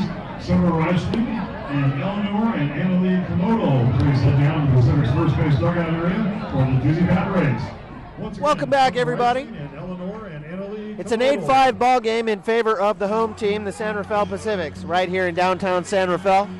Michael Hoba will lead things off for San Rafael in the bottom of the fourth inning. Hoba has been on base twice, once with a hit, once as a result of an error. Both times he scored. And the Pacifics have scored in all 3 innings and a long fly ball to deep center field, but Matt Hibbert up against the fence hauls it in. 1 pitch, 1 away. Well, Matt Hibbert has played very well in the absence of Jace Ray in center field. And that ball was crushed off the crack of the bat, and he got another great jump. And it's not easy to field out there over on the dirt diamond, especially in front of the batting cage.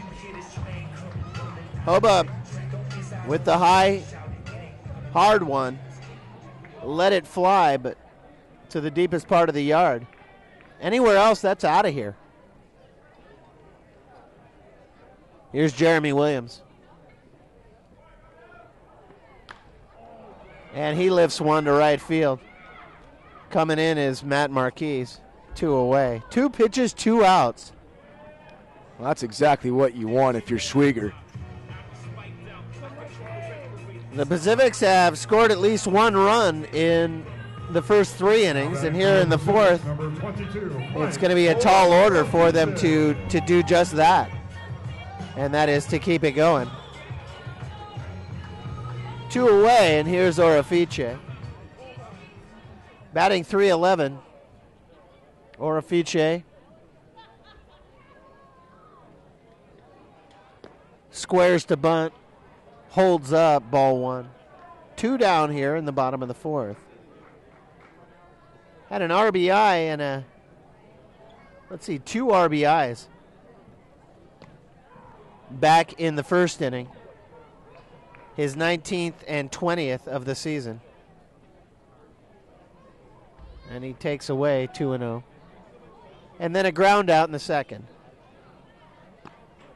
Very high, 3-0. So Schwieger, after getting Hove on a long fly ball and then Williams on a more of a lazy pop-up to right, is way behind in the count.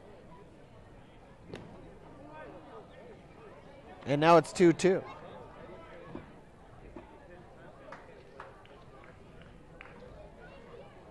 Boehner is on deck, but there are 2 away.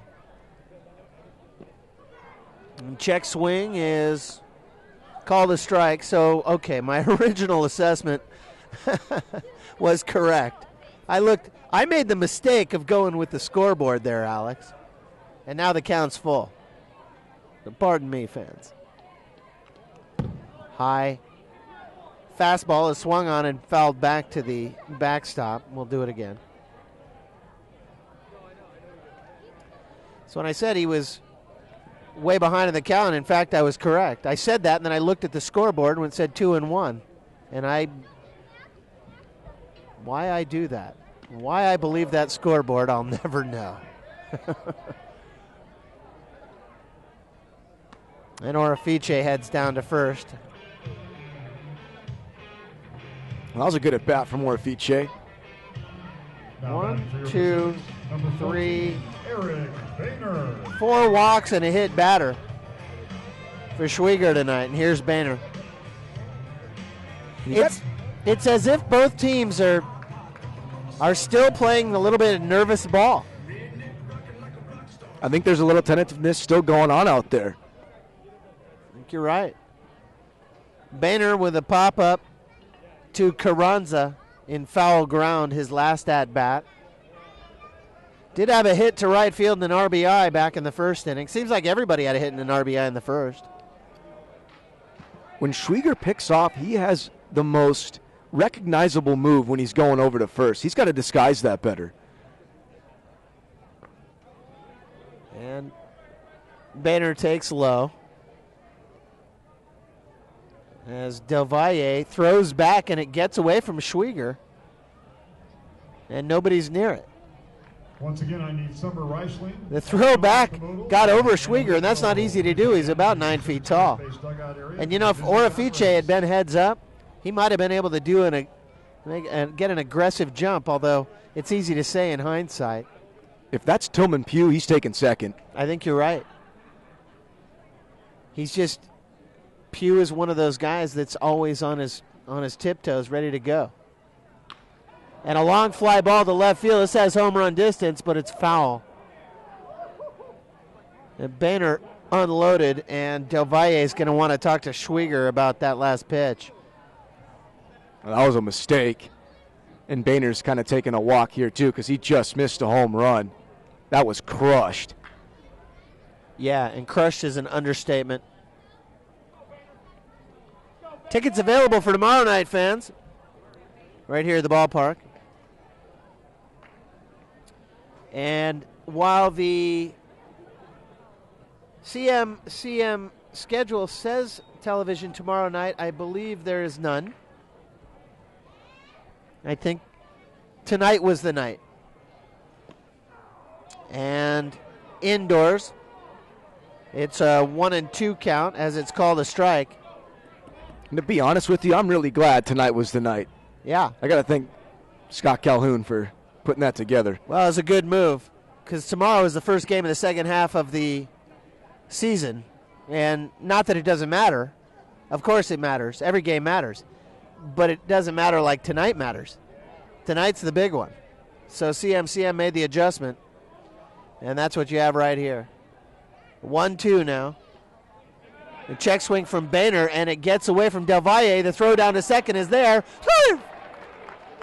Well, you were talking about Orifice having that awareness to get a good jump. Well, he had it right there. That was perfect. Ball didn't get away from Del Valle too far, but Orifice was on the move once it did, and he beat the throw.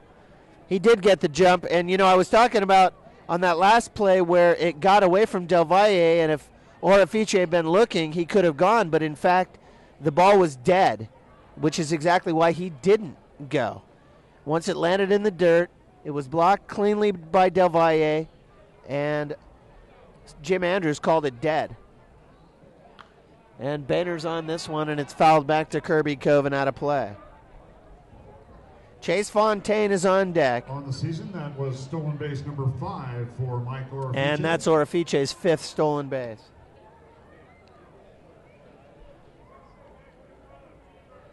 And the Pacifics have been making Schwieger pay, especially with 2 outs, and that's a big 90 feet for Orifice and how hot Boehner is. Could be. The Pacifics have put a run up in all 3 of the first 3 tonight, and they have 2 outs, and Boehner flares one foul, first base side.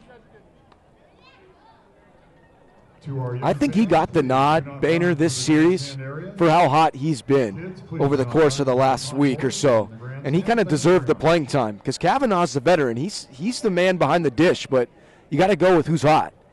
Agreed, offensively and defensively. Boehner's been nails from behind the dish, throwing runners out. Here it is.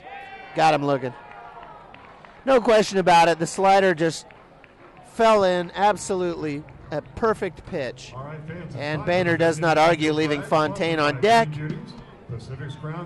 It will be the 4, 5, 6 hitters for the visiting Stompers. Joel Carranza, Steve Renato, and Marshall McDonald when we come back in the top of the 5th inning. It's 8-5 Pacifics in this championship game. Alex and I will be right back on Marin TV. 10 revolutions around the bat, so we have the dead weather, keeping an eye on this. And we're going to check out their equilibrium in just a second. Don't forget, Gaspare's is real, delicious Italian-style pizza.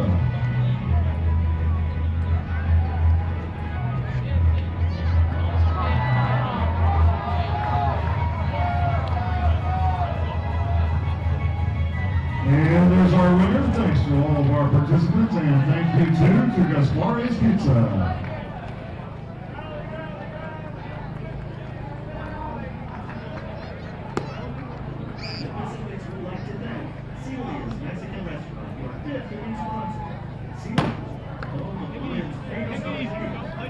Come on. And be sure to check out our new Blind Sodas barrel. So we have delicious Blind Sodas wines, great draft beers from the Budweiser collection, and vodka TNT sparkling wine. Blind Sodas barrel room is located on the third base side. Ladies and gentlemen, the Pacifics have a very special birthday to wish right now to Tony Rodriguez. Happy birthday, Tony, from the family.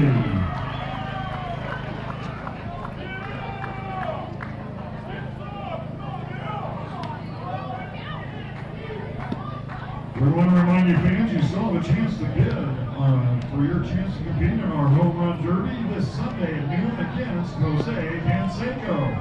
Place your bid outside at the main gate or email info@pacificsbaseball.com.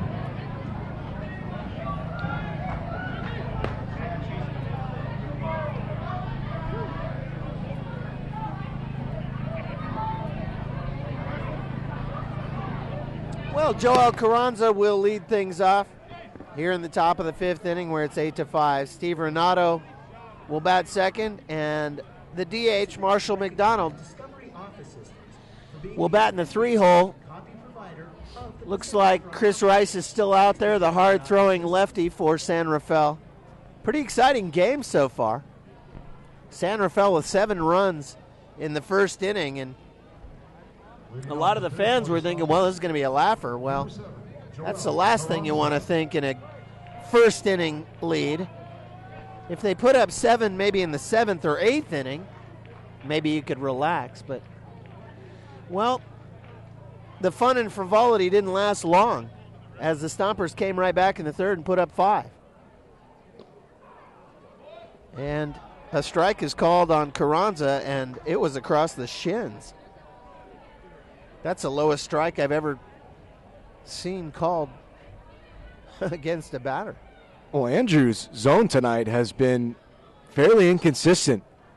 I would agree with that. Carranza's in there, and a long fly ball into the gap in left center, and this is going to get down for extras. Zach Pace over to his right, and it rattles around. Pace is up with it. Carranza, speeding into second base, is thinking about going to third.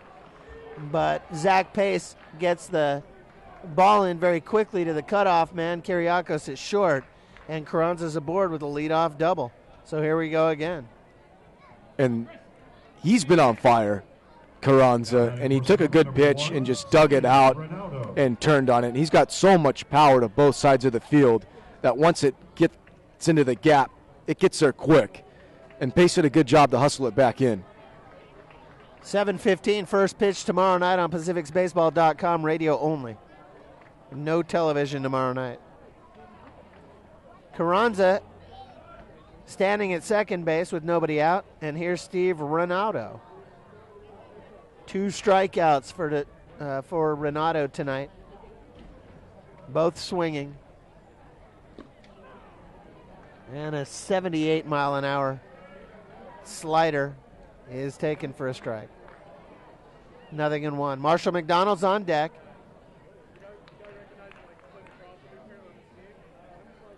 Nobody out here in the top of the 5th. And he swings at a slider on the outside corner. 0-2. And Rice is ahead very quickly. And he's got options here because Renato waved over the top of the slider. And Rice can either go up above the letters with the fastball or down below with another slider.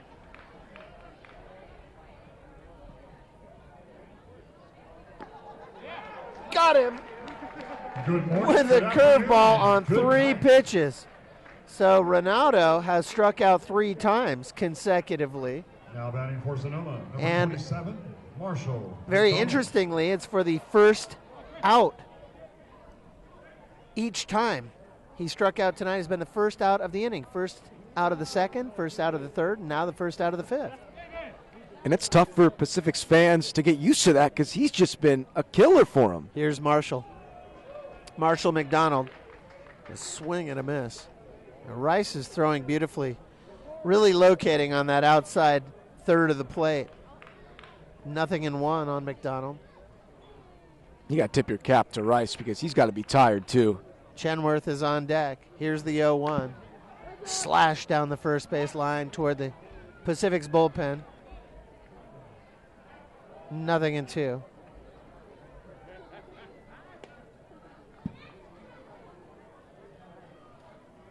It's a disco night here at the ballpark. They got the funky wigs and the huge mirror ball in the middle of the grandstand. It's so funny. Something off speed there. 65-mile-an-hour changeup, 1-2. And when I got to the park, I saw the big mirror ball, and the first thing I thought of was how distracting is that going to be to the pitcher or any of the players. But I see they only have the spotlights on the mirror ball on the backside, so it just kind of reflects around the inside of the grandstands. But I don't think the players can see it actually from the field. 2-2. But I took a walk through the grandstand a few minutes ago, and the mirror ball is just reflecting all over the place. It's just great. And he got him. Going up above the zone with the heat. And Rice with back-to-back strikeouts. McDonald strikes out, 2 away. Carranza still the runner at second base, and here's Reed Chenworth. Chenworth 1 for 2 on the night. Got a shot to right field back in the 3rd. Left stranded at second base. 2 down. Lefty on lefty. And the first pitch is a called strike. Matt Marquis on deck. Pace in center with Hoba in right and Santana over in left. The outfield for San Rafael. Chenworth batting .306. High heat taken 1-1. 4 home runs and 19 RBIs for Chenworth, the left fielder, who Tuesday night robbed Eric Boehner of a home run over in left. Changeup is just poured in there, 1-2. And I mean, he robbed him of it. He reached up over the fence right at the foul line and caught it and then kept running and went right through the fence. There's a gate out there, and he just pounded into it and kept going. That took some great concentration out there by Chenworth, because that was not an easy play. Because not playing at Albert Park as his home ballpark, you're not knowing there's a little gap out there with the gate. Yeah, it reminded me of the 1988 catch by Kevin Mitchell, the barehander, where he went right through the wall. And the chopper to Orafice, and he'll take it to the bag himself. And after Carranza with the leadoff hit, the Pacifics are able to get him 1-2-3. And relatively quietly. It'll be the bottom of the order for San Rafael in the bottom of the 5th inning, where the Pacifics lead 8-5. Fontaine, Pretty, and Kyriakos. And we'll have it for you when we come back right here on Marin TV.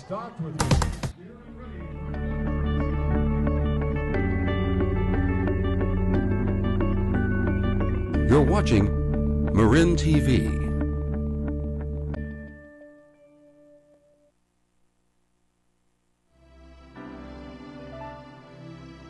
Marin TV is made possible by the generous support of Tamalpais Union High School District Community Education.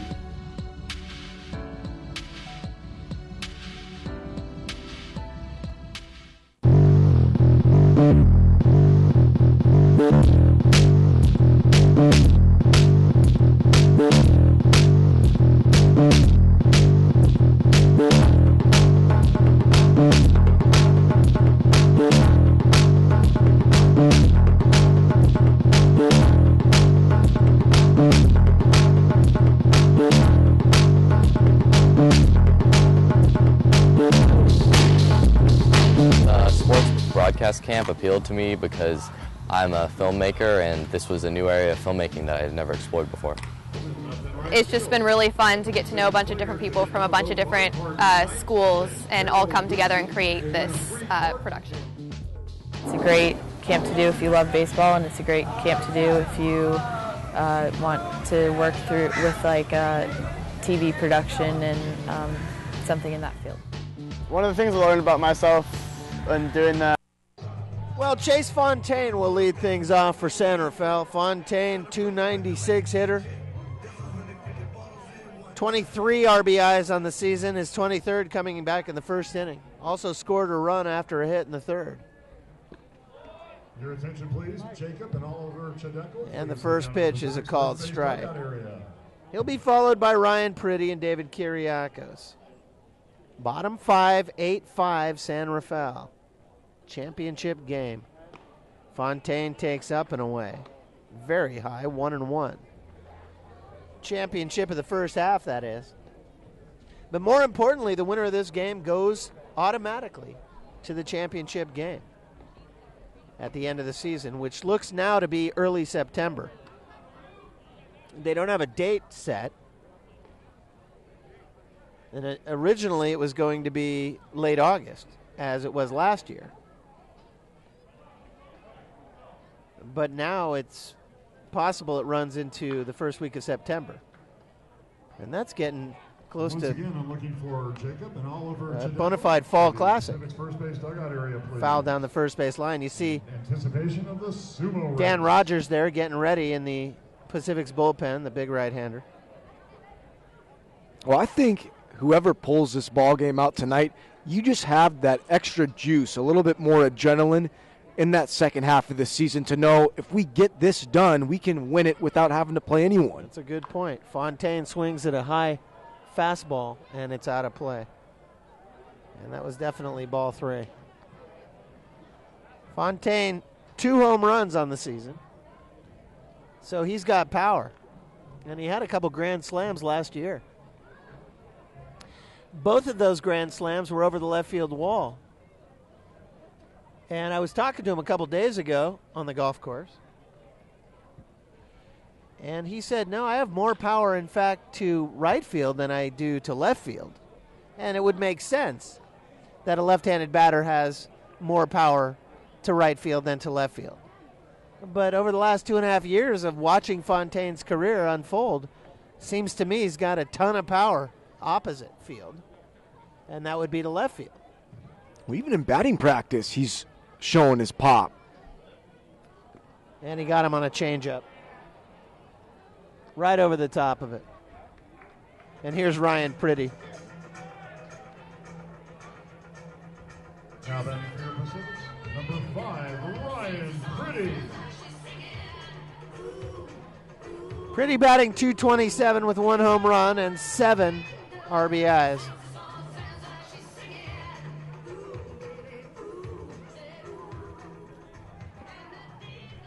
Schwieger still out there with that 3-9. And not much doing in the Stompers bullpen.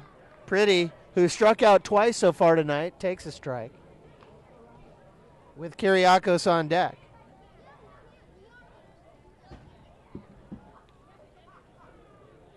.286 batter over the last 6 games, and he tears into one left field. Backing up his Chenworth, and he's got it. And there are 2 away. Now batting for your Pacifics, shortstop, David. Here's Kiriakos. Kiriakos batting .218.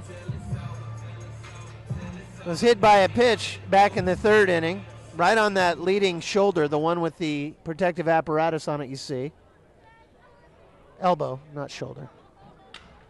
And a broken bat, and he skies one foul with home run distance. A lot more than home run distance.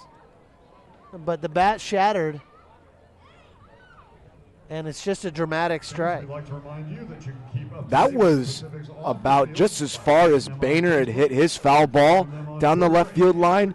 But when you break your bat, a bunch of pop comes out. You don't hit the ball that far, but he belted that, and it's just shattered. Yeah, it makes sense that if the bat breaks at impact, that a lot of the pop has to leave. The power is displaced. And yet he still hammered it out of here. Kiriakos has a new plank and steps in. 0-1, 2 outs. Up the middle, and it's going to fall for a base hit. Around first and on his way to second, and Kiriakos retreats to the bag at first. It came off of the chest of Hibbert, who came in on it. Hibbert thought about diving for it at the last instant, pulled up, and just kept it in front of him. And I think that was a smart move, because Kiriakos was motoring. And as a center fielder, if you let that ball get by you, Kiriakos is at least getting himself to third. So he did well to keep it in front. The 9th hit for the Pacifics from Kiriakos, and here's Pace. A breaking ball for a called strike. Looks like Rogers is still warming up in the Pacifics bullpen. I suspect we'll see him in the 6th. As Chris Rice threw 2 innings and did everything that the Pacifics could have asked of him, as Zach Pace fouls it out on the Anderson drive. 0-2. Ravel Santana's on deck. And there you see Dan Rogers, Chuggy, also part of the threesome with Fontaine and I the other day at Sharp Park Golf Course. Chuggy's pretty good golfer for a pitcher. Who's got better game, Chuggy or Fontaine? Well, here's the thing. Pitchers don't bat much in professional ball. Fontaine's got the natural swing. You know, he's got a great swing with a baseball bat, and it definitely transfers. But I'll tell you, they're both good athletes. They both have great balance and timing. As Fontaine takes up, and now it's 2-1.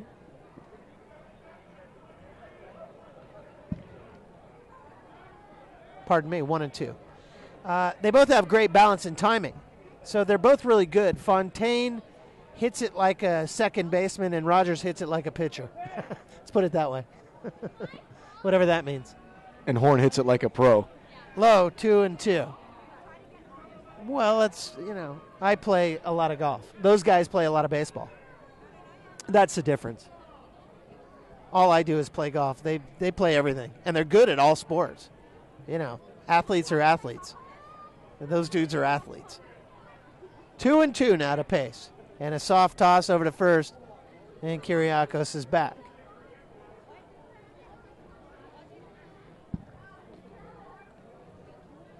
In fact, Fontaine and I were going to go play this morning, but under the circumstances, we both thought it better that he rest.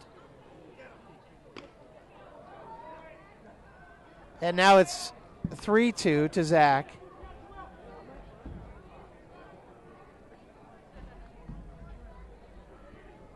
Well, he's 2 for 3 tonight, Fontaine, so he definitely got his rest in. Yeah, there you go.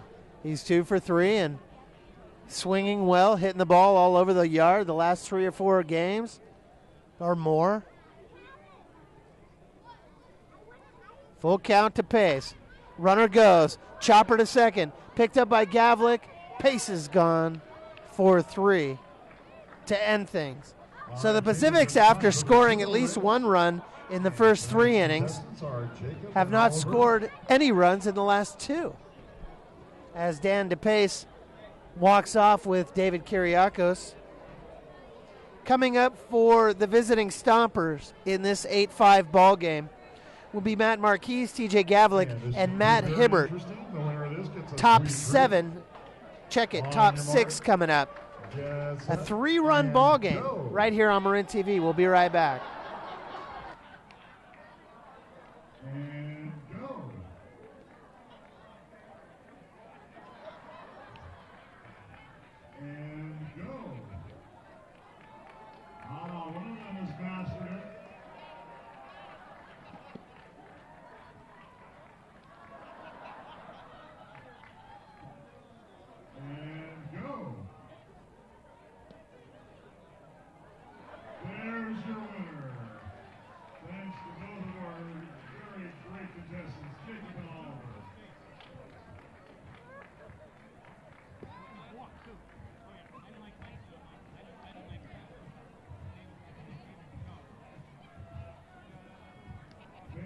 Upcoming dates that you don't want to miss here at the ballpark.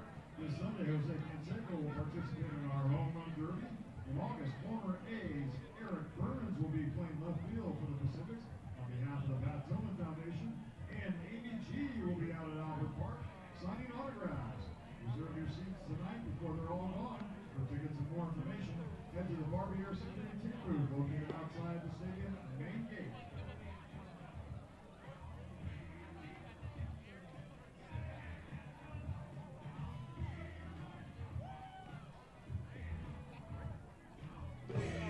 Well, there's just so much good stuff going on out here at the ballpark. Pacifics always have a bunch of great promotions and fun stuff going on between innings. You saw the sumo race there, and now we have some funky disco dancers going, and just a great night out here.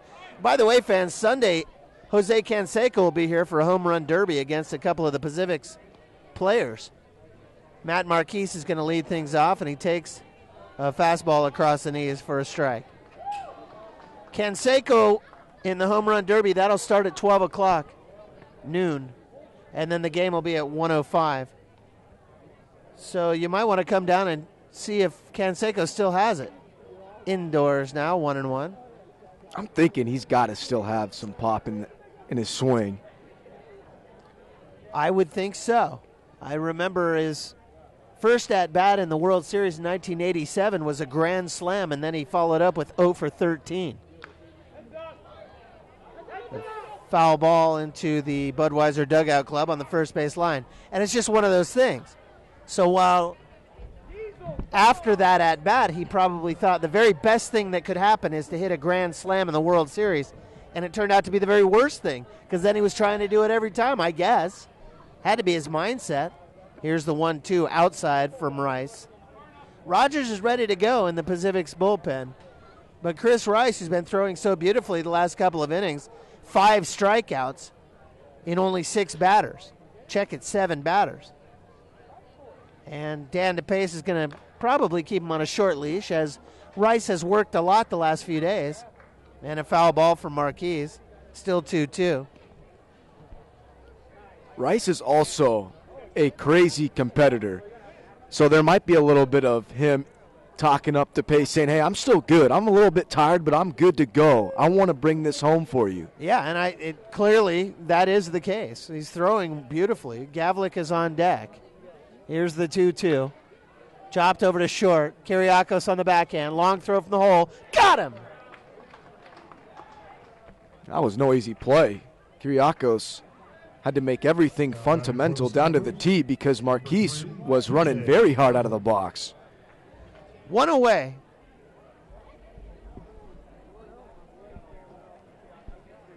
Yeah, Marquise was hauling. You're right. Here's Gavlik. Wind has picked up a little bit tonight, but still not too bad.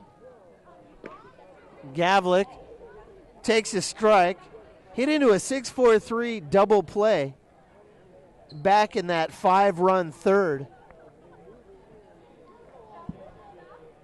1 strike on him, and Rice gets him to cue it back, foul. 0-2. He was hit by the pitcher when he led off the third, and he came up again in the third and hit into that 6-4-3 inning ender. And on 3 pitches, Gavlik is gone looking. And I think that's what killed the momentum for the Stompers. That was with the bases loaded, and Rice came in to get that double play. Yeah, you're absolutely right. And since then, Rice has struck out 6 and hasn't given up, gave up 1 hit to Carranza. But other than that, he's been aces. Here's Hibbert. Hibbert struck out his last at bat. And he swings over the top of an 84-mile-an-hour fastball. Rice has a couple of different fastballs, clearly.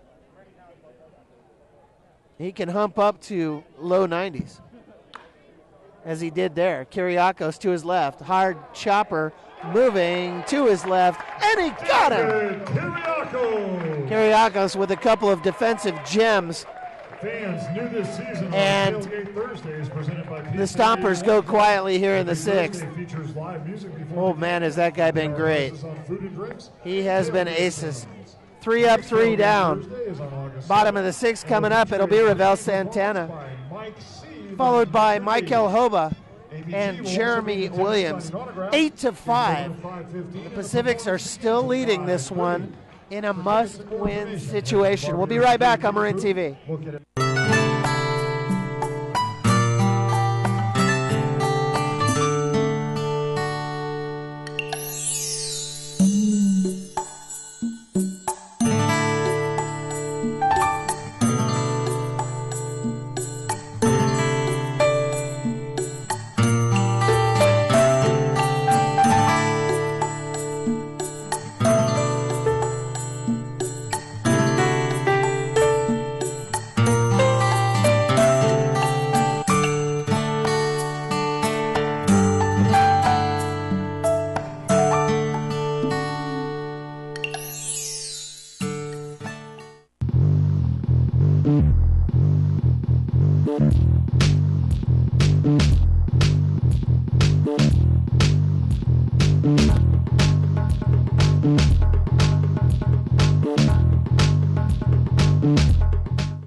Well, it'll be Santana, Hoba, and Williams here in this must-win game for the Pacifics.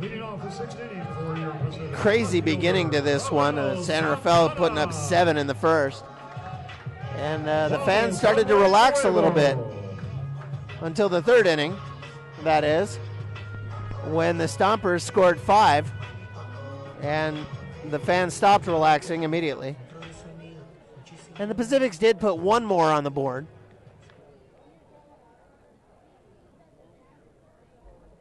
To make it 8-5. And Ravel Santana will lead things off. Action in the Stompers bullpen, but Schwieger is still out there. First pitch is skied a mile high. Walker under it. Coming over now from second is Gavlik.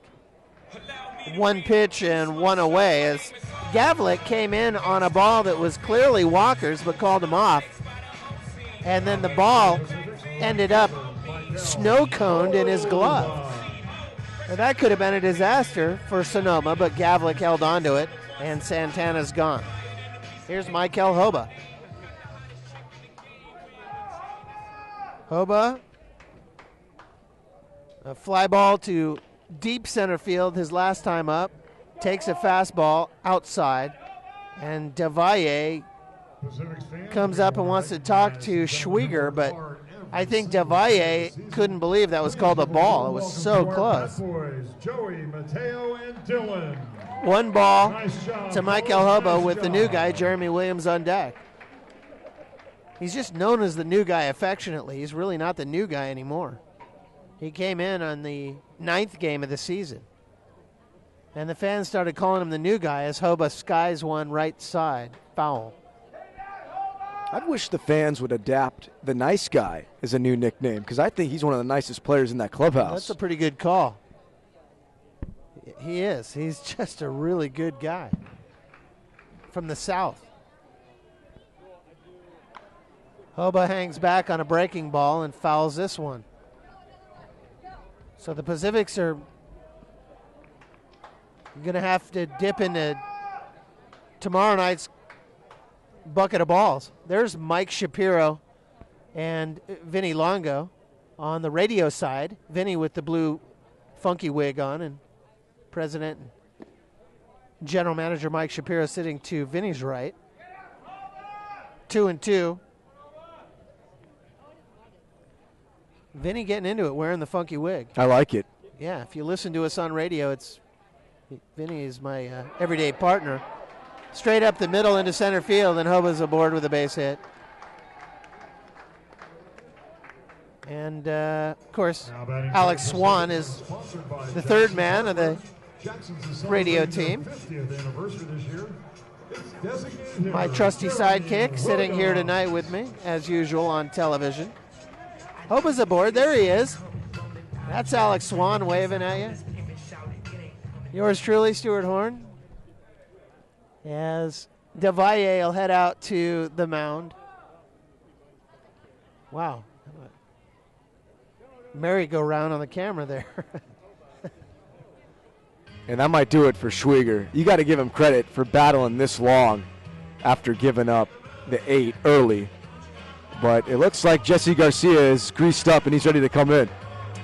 He did a good job, Schwieger, after he settled down after that funky first inning where he gave up 7. And Ray Serrano, after the hit by Hoba, has no choice but to pull him. So it'll be Jeremy Williams with the new pitcher, and we'll have the numbers on the new pitcher when we come back right here on Marin TV. We'll be right back with a new pitcher in the bottom of the sixth. 8-5 Pacifics. Through this program, I've learned about myself that journalism may be a potential career for me in the future. Sports broadcast camp changed my perspective on televised baseball just by making me appreciate how much work goes into it. Oh, great. I mean, this has been one of the best camps I've been to in a long time. Honestly, it feels more like an internship than a camp, so it's just great. I mean, I would just say, hey, you should come do it.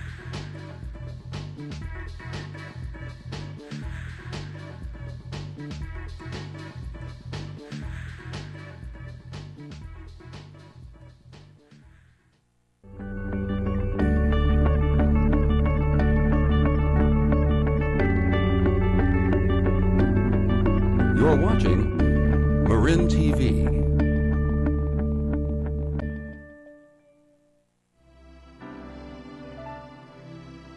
Marin TV is made possible by the generous support of Strict Law, representing the Well, Jesse Garcia is now on the mound for the Stompers, the left-hander, and Alex has some numbers.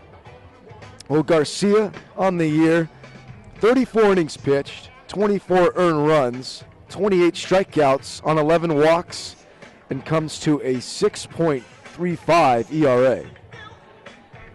He'll face Jeremy Williams. 34 innings pitched in 10 games for Garcia. 45 hits, 24 earned runs. Wow. Against Williams, who has 3 home runs, 26 RBIs, 2 of them coming tonight in the second inning. His last at-bat, Williams, in the fourth was a fly ball to right field. Orifiche's on deck. 1 out. Michael Hoba, the runner at first base, to face Jesse Garcia.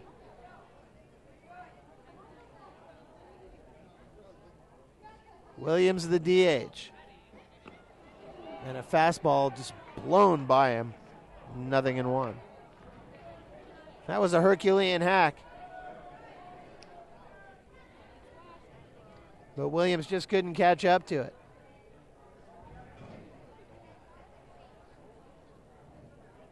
Del Valle set up away, and he golfs one into center field.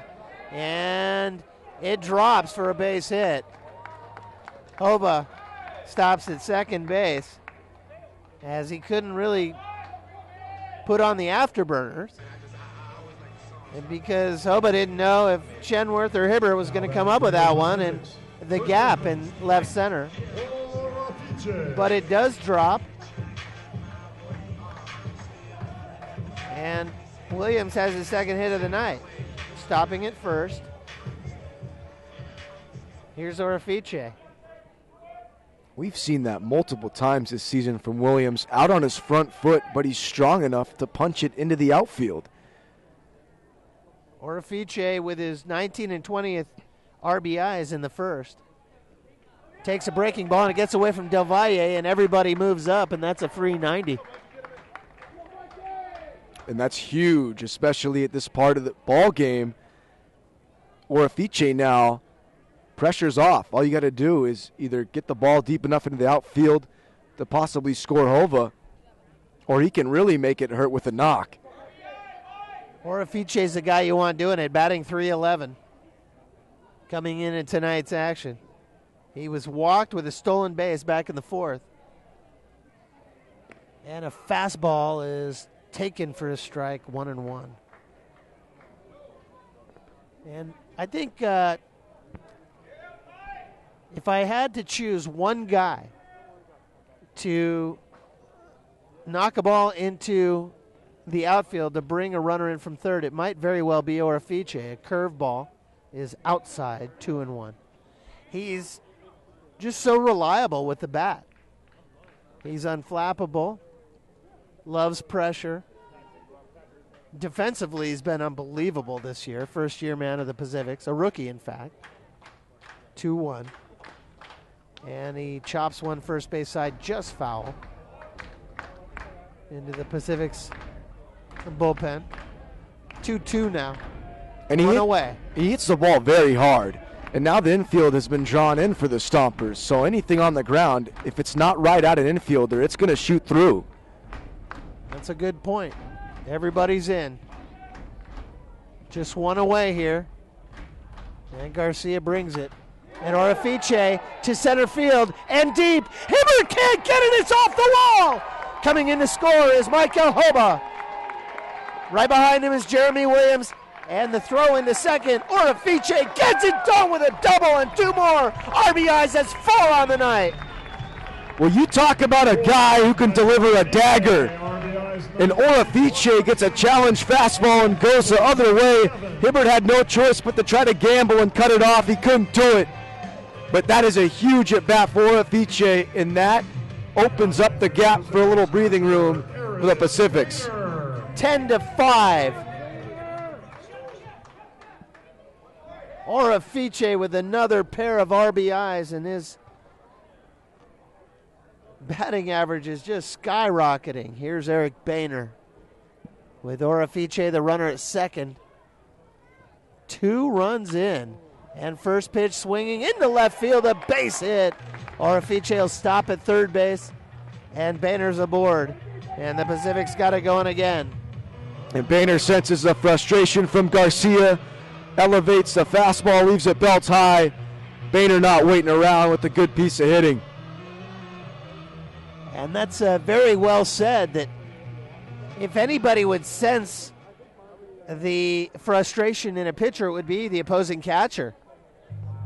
And that's a very good point. And Boehner may very well have felt that and jumped all over the first pitch. So here's Chase Fontaine. Fontaine with an RBI back in the first inning. A hit, a stolen base, and a run scored in the third. He's 2 for 3 on the night. First pitch is a fastball across the knees, strike 1 called.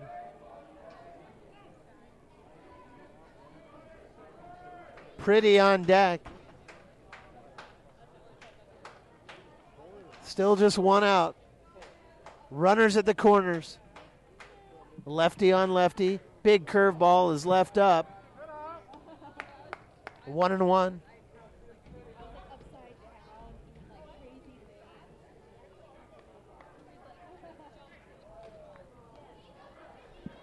Tonight marks the end of the first half of the season. And the winner of this game is guaranteed a berth in the championship series.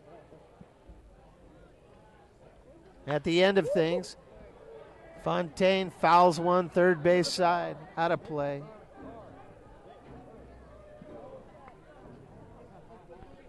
One and two. There's one of our fans with the funky wig on, given out tonight by the Pacifics. Everybody gets a funky wig coming through the door. And most everybody wore them. 2 and 2. Alex promised he would, but so far he has not donned the funky wig. I think I need to go grab one because I need to live up to my word. Yeah. I would expect nothing less of you, young man. 2-2 to Fontaine. And he got him.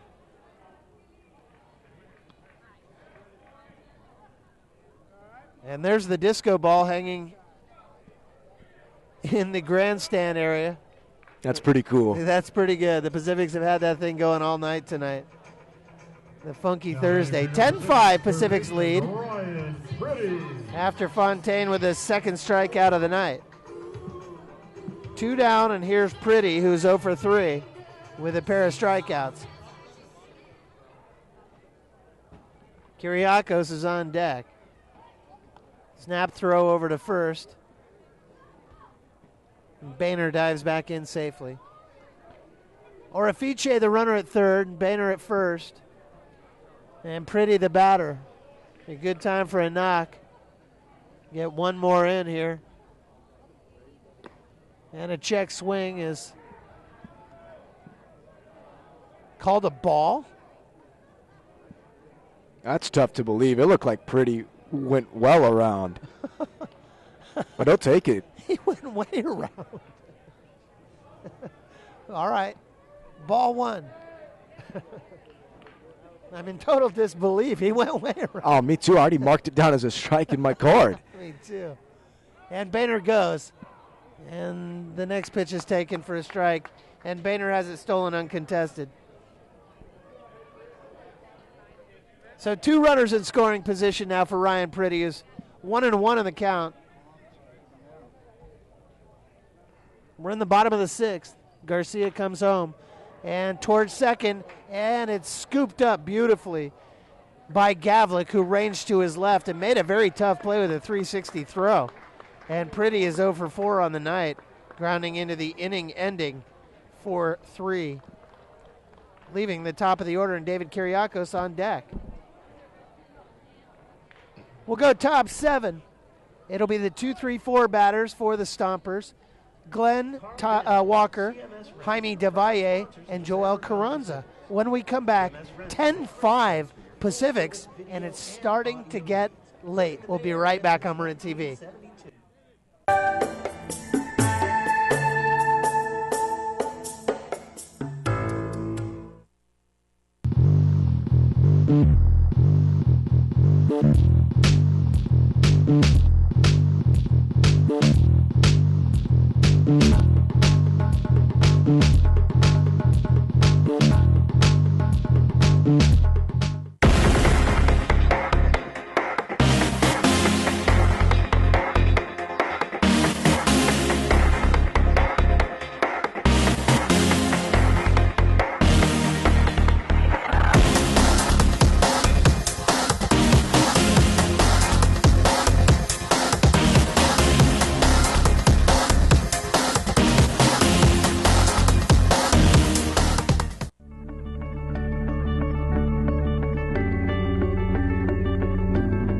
You're watching Marin TV.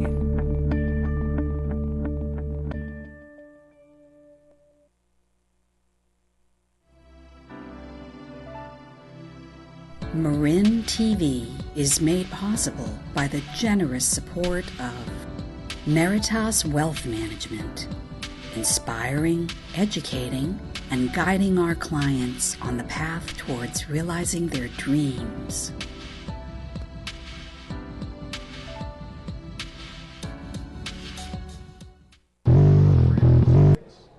All right, everybody, we're back here in the 7th inning. And it looks like Dan Rogers is taking the mound. My partner, Alex Swan, has made good on his promise to wear the funky wig, and I thought I would You came along with me. absolutely support him on everything that he does. I appreciate that. Academically and otherwise. Glenn Walker is going to lead off. He'll be followed by Jaime Del Valle and Joel Carranza. Take it away, Alex. Shortstop, Glenn Walker. So here is Rogers in his first inning of relief. Pacifics up by 5. The Stompers are going to have to get something going to try to work themselves back in the ballgame. You know, it's getting cold out here, and the funky wig is nice and warm. I was thinking the same thing. A bit in tight to Walker. 1 ball and no strikes.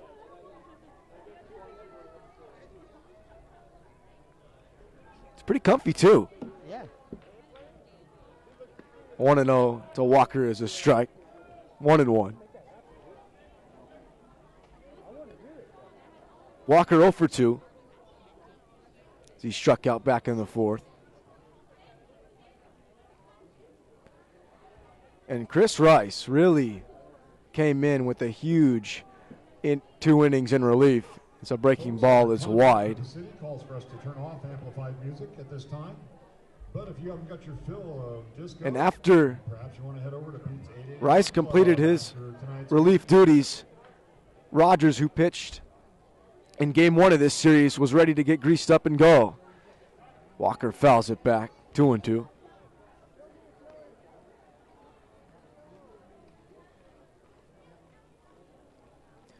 Del Valle on deck.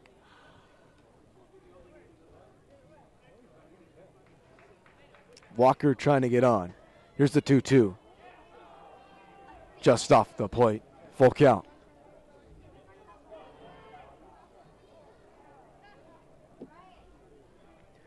Walker at 428 this series with a run scored.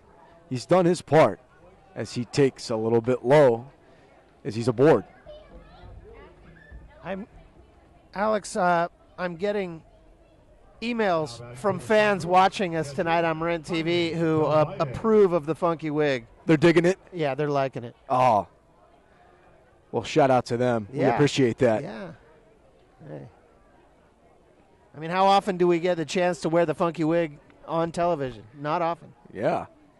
And we're loving it. Here's Del Valle. He's a switch hitter, batting left-handed against the righty Rogers, and he takes a strike. Orafiche holding Walker on at first.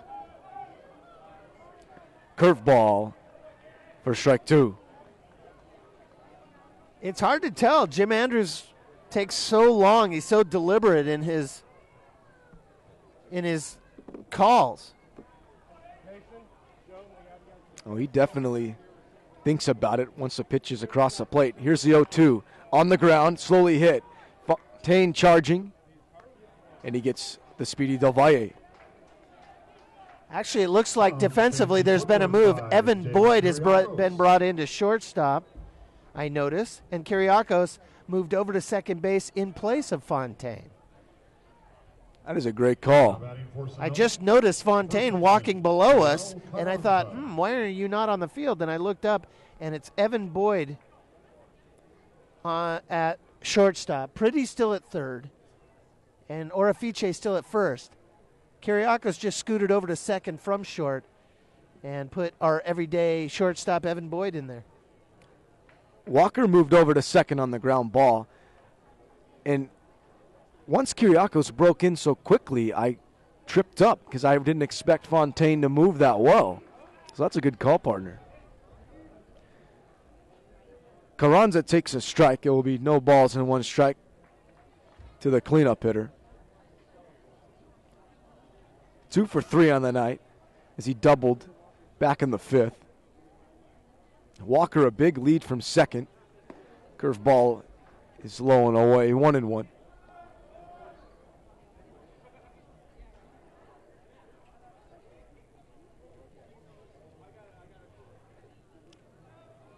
Carranza came in with a 260 average, takes a strike at the knees, 1-2. And he'd been hot over the last week, and coming into this series, they knew he was a man they needed to control, and they had trouble doing it as he's batting .428 with a homer and an RBI. So Rogers knows he's got to be careful. On the ground, Pretty's got it. The throw to first is in time.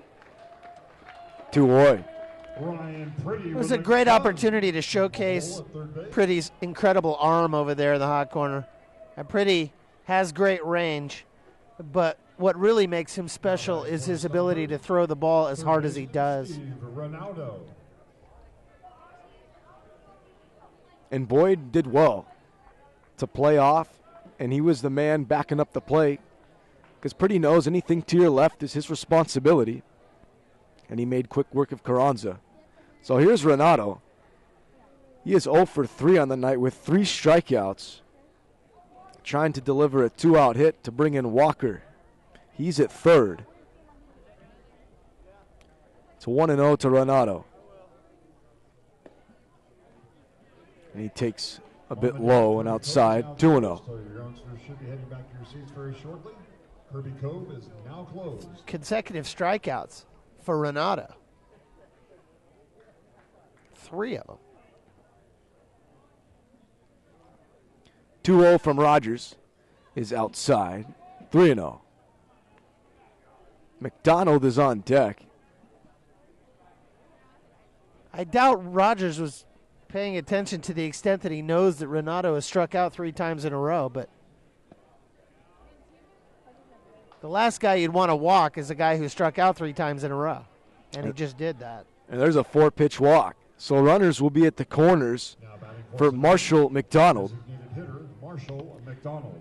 He's 1 for 3 and had an infield hit back in the third when he had grounded it deep into the hole, and Kyriakos could not make the throw and smartly did not throw as McDonald takes a strike.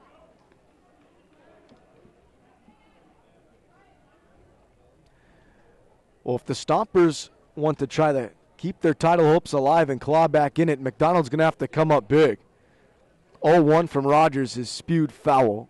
0-2. Big changeup. That was a serious changeup. Rogers has a good one. And a changeup is, you would think it would be an easy pitch to hit, but it's hard to hit it fair. As McDonald fouls it straight back. It'll still be 0-2. Well, McDonald doesn't see off-speed pitches too well. And all 3 pitches from Rogers have been changeups and breaking balls. Walker at third, Renato at first. Here's the 0-2 from Rogers. Got him! All right, fans, it's time for the 7th inning stretch. So Chuggy does his job. No runs surrendered. We're going to the bottom of the 7th. It's going to be the top of the order in Kyriakos, Pace, in Santana. We're rocking the funky wigs here in the broadcast booth. You're watching the 2014 coverage of the San Rafael Pacifics. We'll be right back. Pretty much anything that goes on in there. Through this program, I've learned about myself that journalism may be a potential career for me in the future. Sports broadcast camp changed my perspective on televised baseball just by making me appreciate how much work goes into it. Oh, great. I mean, this has been one of the best camps I've been to in a long time. Honestly, it feels more like an internship than a camp, so it's just great. I mean, I would just say, hey, you should come do it.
Everybody, right here on Marin TV's coverage of the 2014 Pacifics. It's a 10-5 ball game in favor of San Rafael on the top of the order in David Kyriakos.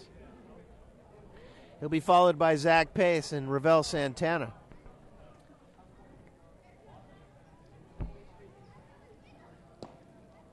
The first pitch from Jesse Garcia is low and inside for a ball. Was a fan there talking to you, Alex, as we came back on. Was he talking about your funky wig? I wish. He asked if we had a card. And it's fouled over by Jane's First Base Cafe. And 1-1. I do have cards with me.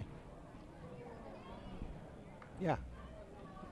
I'll have to track him down and give him one because I think he was looking for a card. All right, then. Here's the 1-1. Kyriakos hammers one up the middle. It's into the glove of Gavlik, who dives for it, throws from his hip while he's down on his hip. You know, when you say he throws from the hip, people think, oh, he's like shooting from the hip. Well, in fact, he throws from the hip. He's down on his hip and his knee and not in time. And Kyriakos is aboard with an infield single. And here's Zach Pace. 10-5, the Pacifics lead on 14 hits. And Kyriakos had rounded first and then collided with Ron Andrews, the first base umpire. Well, he took a big turn toward the second base bag as Pace takes a high strike for the first pitch of the at-bat. Ravel Santana is on deck. Pace with a couple of hits tonight. Runs scored, RBI, stolen base. He's been all over the place. Runner goes, and Del Valle can't come up with it. He lost it in the exchange, and now he throws it down to second base as he overthrew Jesse Garcia in disgust with himself.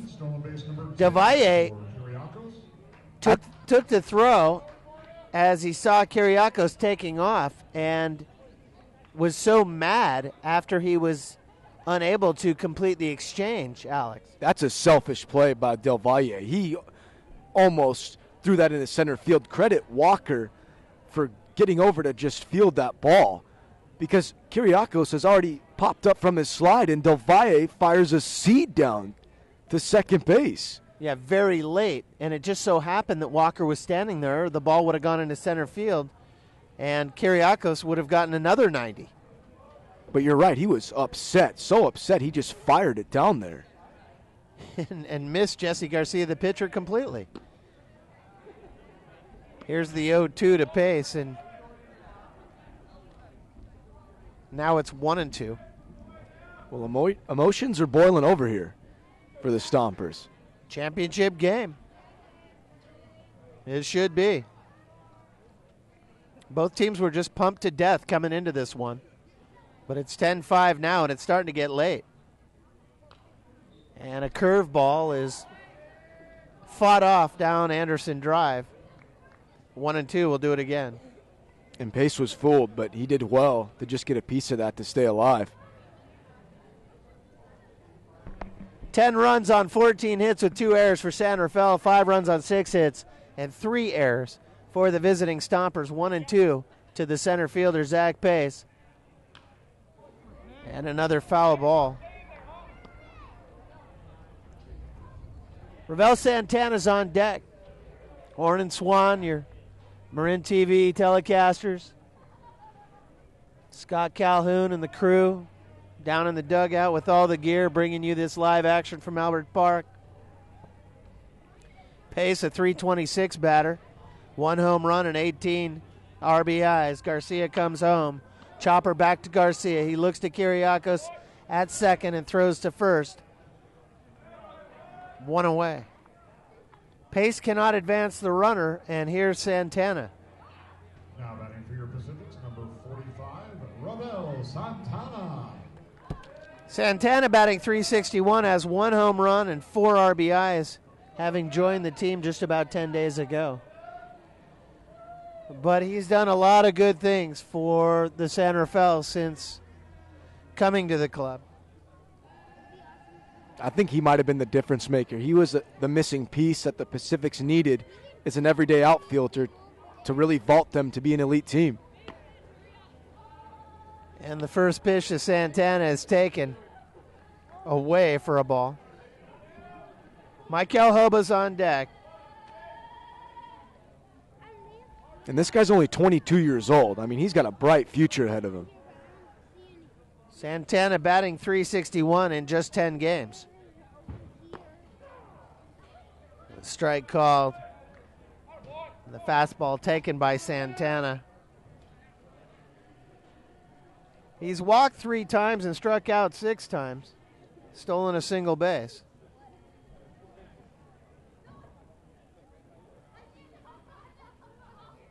Here's the 1-1. And it's in the dirt, and Devalle is able to corral it.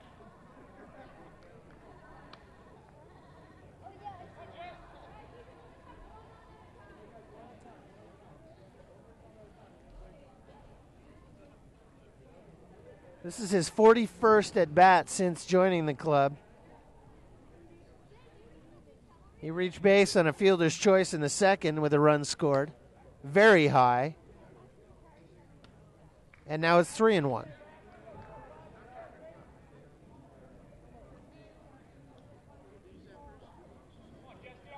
And all of a sudden, Garcia has slowed things way down.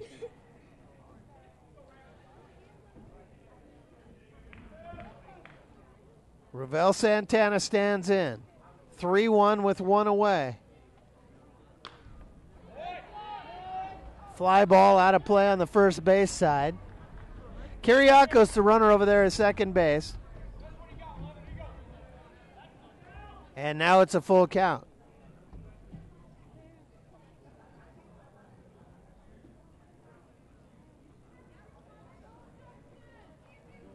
It's a nice overhead shot of the diamond. Yeah. Santana stands in now. And he got him swinging with a fastball.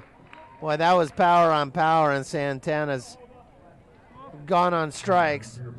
Here's Michael Hoba. That was a nice pitch by Garcia, just under the hands of Santana. Tough to get around on. There's a close shot of Kyriakos at second, number 1. Here's Hoba. Scored 3 times tonight.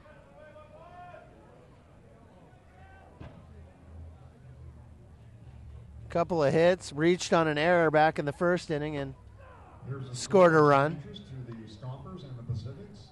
In the top of the 7th, it's Vallejo 3. Strike Pittsburgh Metal 3.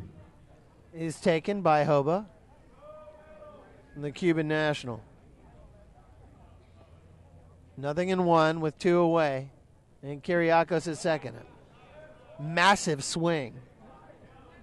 And missed. Strike 2.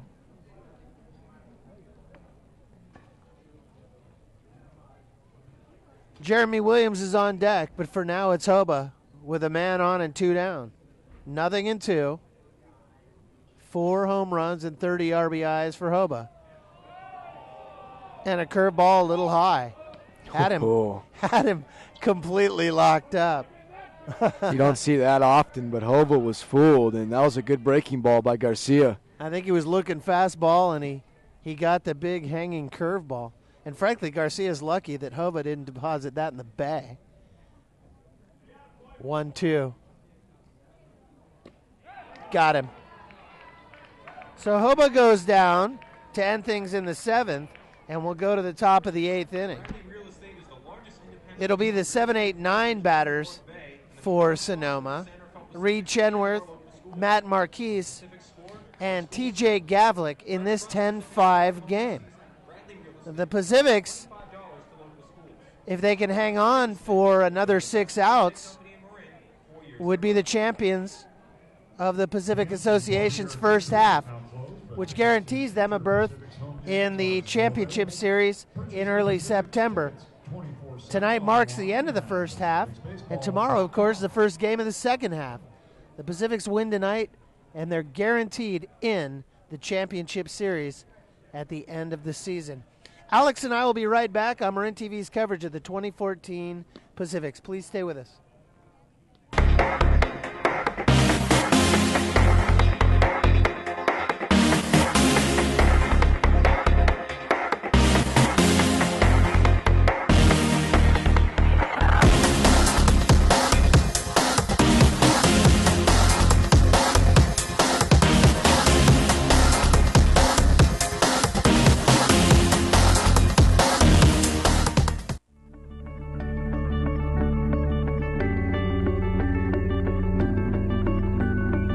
You're watching Marin TV.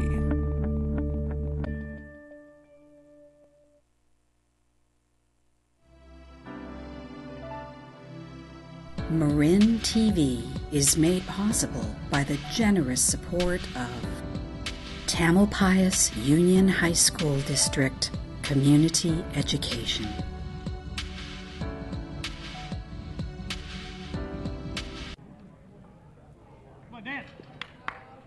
Reed Chenworth will lead off against Dan Rogers, who remains out on the mound for San Rafael. So you can see my buddy behind me. He borrowed my funky wig. Now he ran off with it. Chenworth, a .306 batter with 4 home runs and 19 RBIs, takes his strike. Matt Marquise is on deck and TJ Gavlik in the hole. Chenworth hit one over to Orafice, who took it to the bag unassisted his last time up.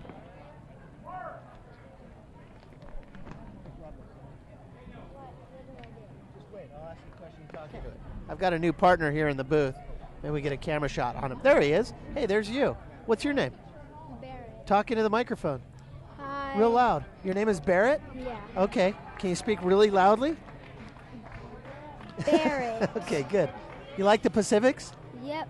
Okay, Chenworth is out on strikes.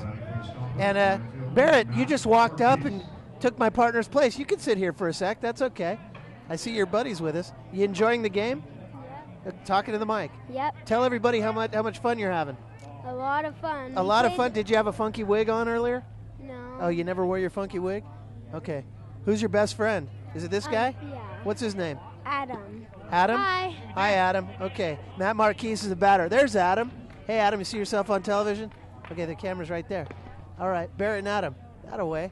All right, you guys. Thanks for joining me in the booth. All right, Roger, we got baseball to deal with, though, here. All right, way to go. How about one of these? Give me that. Okay, good. All right, 1-1 now to Matt Marquise.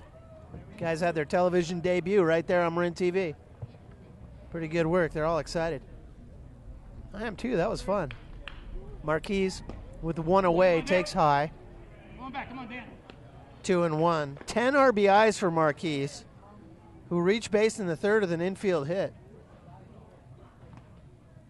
TJ Gavlik is on deck. One away here in the eighth inning. And a low strike called. 2-2. Get my partner back in here. Took a quick break. And it's in the dirt. No way. Come on. And it's a full count. 10-5 Pacifics. And the Stompers are starting to run out of outs, Alex, as this game is coming up on the 3-hour mark. And a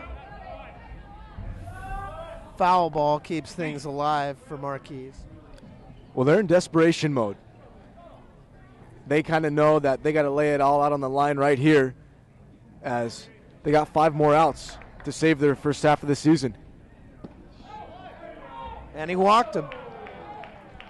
So Rogers, who I suspect will be on a bit of a short leash, as it looks like Kirshner is warming up in the Pacific's bullpen. That's another guy who's gutting it out. He went 2 innings yesterday, and so he's got to be a little fatigued as well. Started off with Rob Ellis, then Chris Rice, now Dan Rogers. And here's TJ Gavlik, the batter, and he takes a strike. Come on, Dan. Batting .257 with 2 home runs and 12 RBIs. He struck out looking back in the 6th inning. Rogers comes home. And a ball taken. 1-1. One away here in the 8th.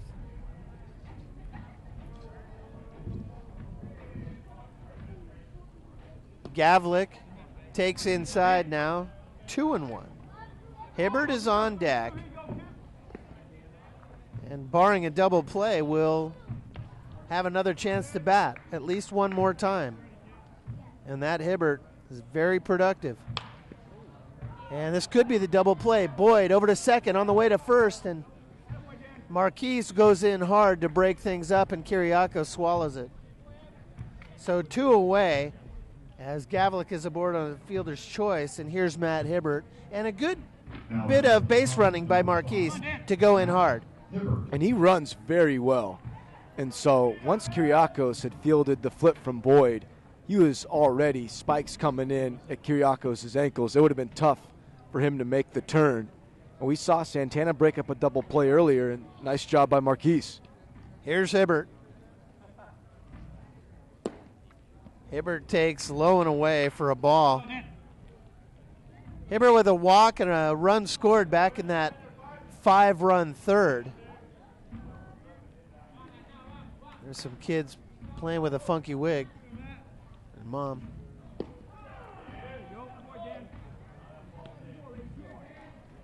Inside part of the plate, called a strike, 1-1. To Matt Hibbert, who's batting .250 with 2 home runs and 15 RBIs, a center fielder. Just one of those guys. He's always a threat to steal. Where's that? Came over the plate as a strike. Come on, When he does get on. So the trick for opposing pitchers is do everything you can to keep him from getting on. 2-1. Glenn Walker is on deck. Last time up, Hibbert with a ground ball to then shortstop David Kiriakos.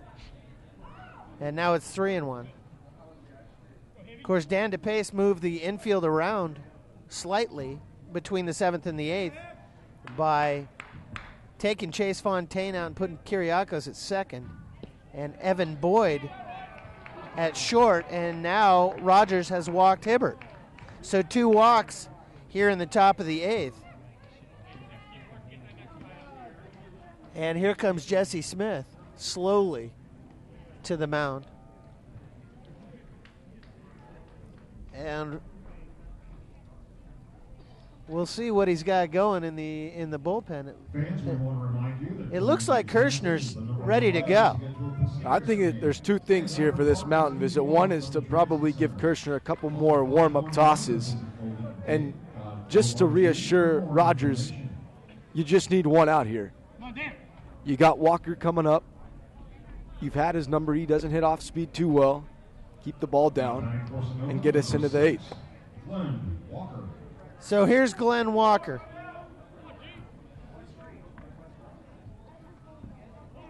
Two down here in the top of the 8th with 2 runners on.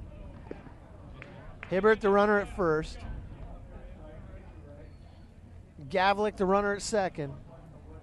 And Rogers comes home. Across the knees, a called strike. Walker made it as far as second base and was stranded there in the 7th after a walk. Del Valle's on deck. Changeup flops in. What a beauty. It absolutely froze Walker. 0-2. That's about a 54-mile-an-hour changeup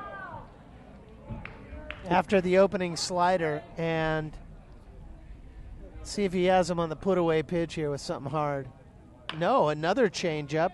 Up the middle, Kiriakos, short way to the covering Boyd at second base. And Walker hits into a 4 to the covering 6 inning ender. And the Pacifics will come up in the bottom of the 8th, maintaining that 5-run lead. Jeremy Williams followed by Mike Orafice and Eric Boehner. The Pacifics have the bottom of the bottom of the 8th, and the Stompers only have 3 outs with which to work. Pacifics would love to put a couple more up just for comfort, but right now it's a 10-5 ball game. And we'll have the bottom of the 8th when we come back right here on Marin TV. Marin TV is made possible by the generous support of Strict Law, representing the injured throughout the San Francisco Bay Area since 1980.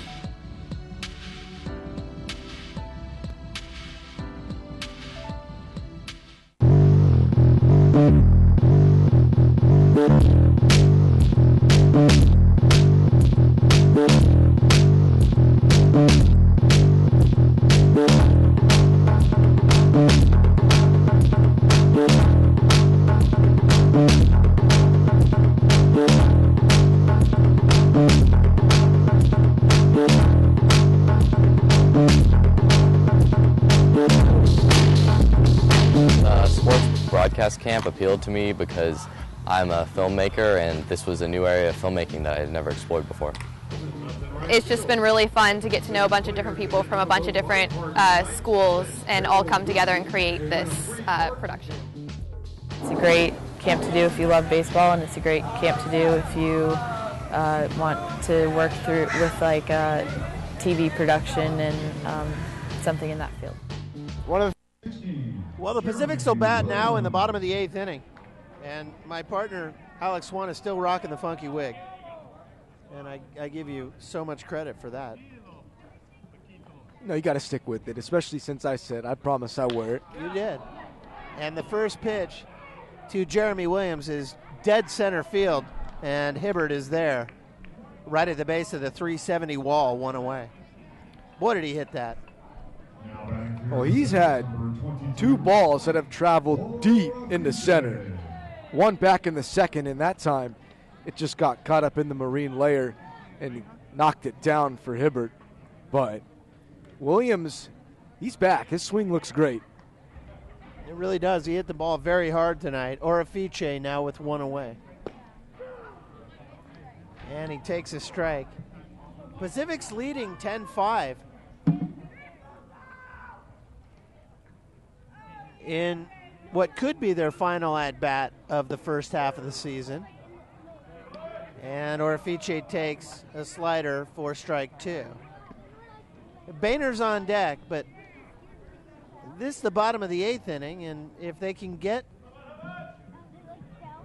past the Stompers in the 9th, a big curveball is taken away, 1-2. And by getting past the Stompers, I mean holding them to less than 5 runs. Here's the 1-2 to Orafice. Indoors with a breaking ball, 2-2. And if they can do all of that, with the final 3 outs coming to the Stompers, then the Pacifics would be the champions of the first half in the Pacific Association. And he got him swinging. 2 away.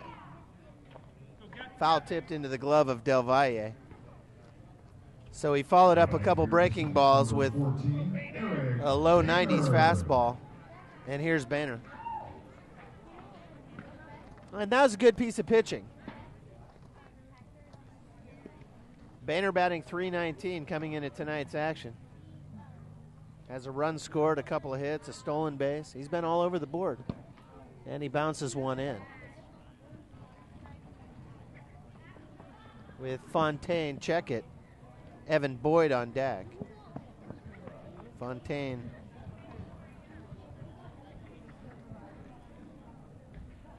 is no longer in the game. For one reason or another, I'm not sure what. Boehner, first base side, and that's a base hit into right field. Boehner will never, ever take an at-bat off. Take it at-bat lightly. He is always dialed in. I love his competitive nature. He just hammered it between Gavlik at second and Carranza at first. And here's Evan Boyd.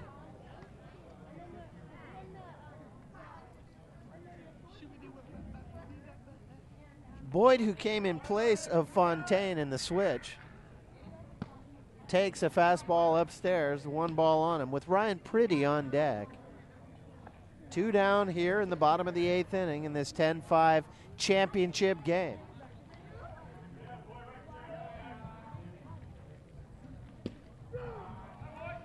Across the knees, a called strike, 1-1. Boyd, a first-year man with the Pacifics, has also been great. He's batting .299 with 1 home run and 14 RBIs. And he strokes it into center field, and it gets down for a base hit. Hibbert fields it cleanly, and everybody moves up. Boehner to second.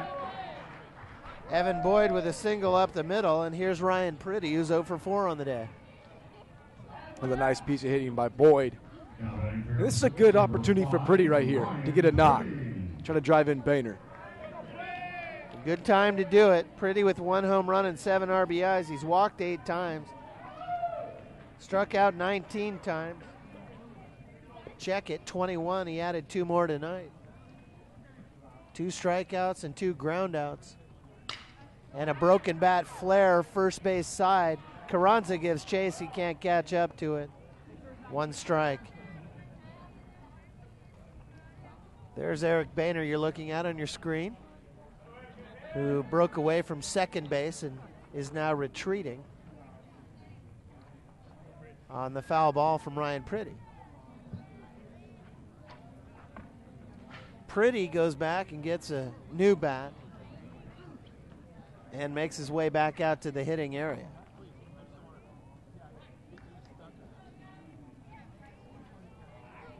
Oh and 1 with 2 down. Pretty, the third baseman this year, but managed the team last year for all but the first week of play. And he strokes it up the middle, and that's a base hit. Coming around third and scoring is Boehner. Here's the throw in from Hibbert in center. He slides. He's hurt. It gets away from Del Valle for a moment. And you called it, Alex. An RBI single for Ryan Pretty.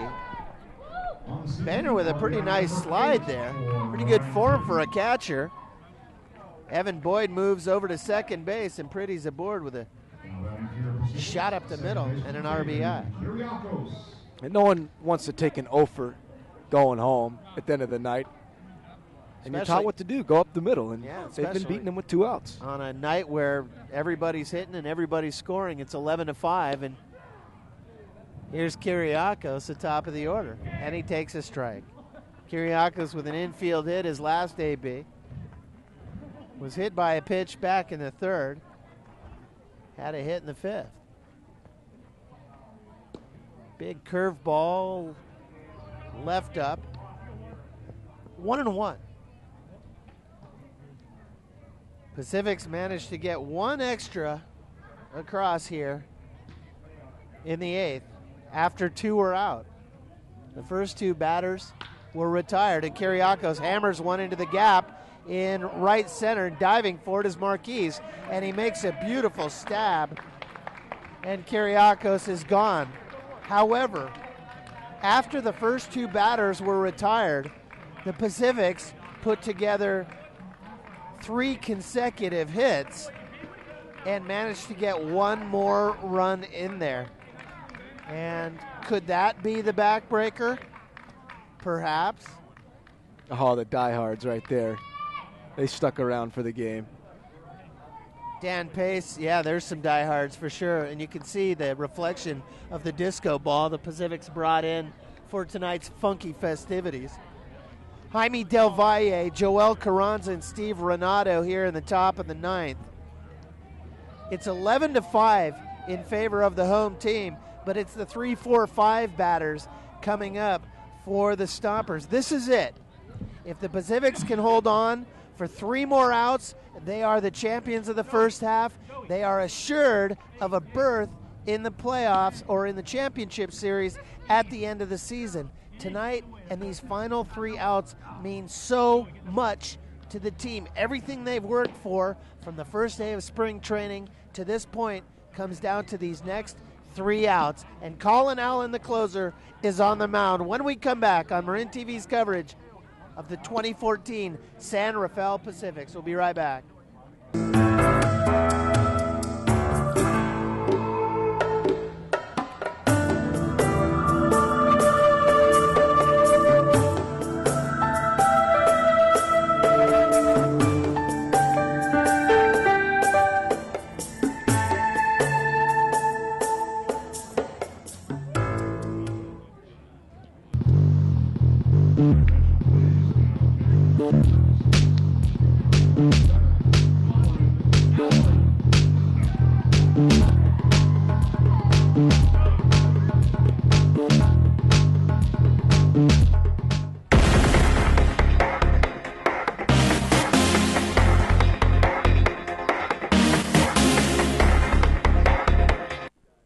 Colin Allen out on the mound, the Pacific's closer.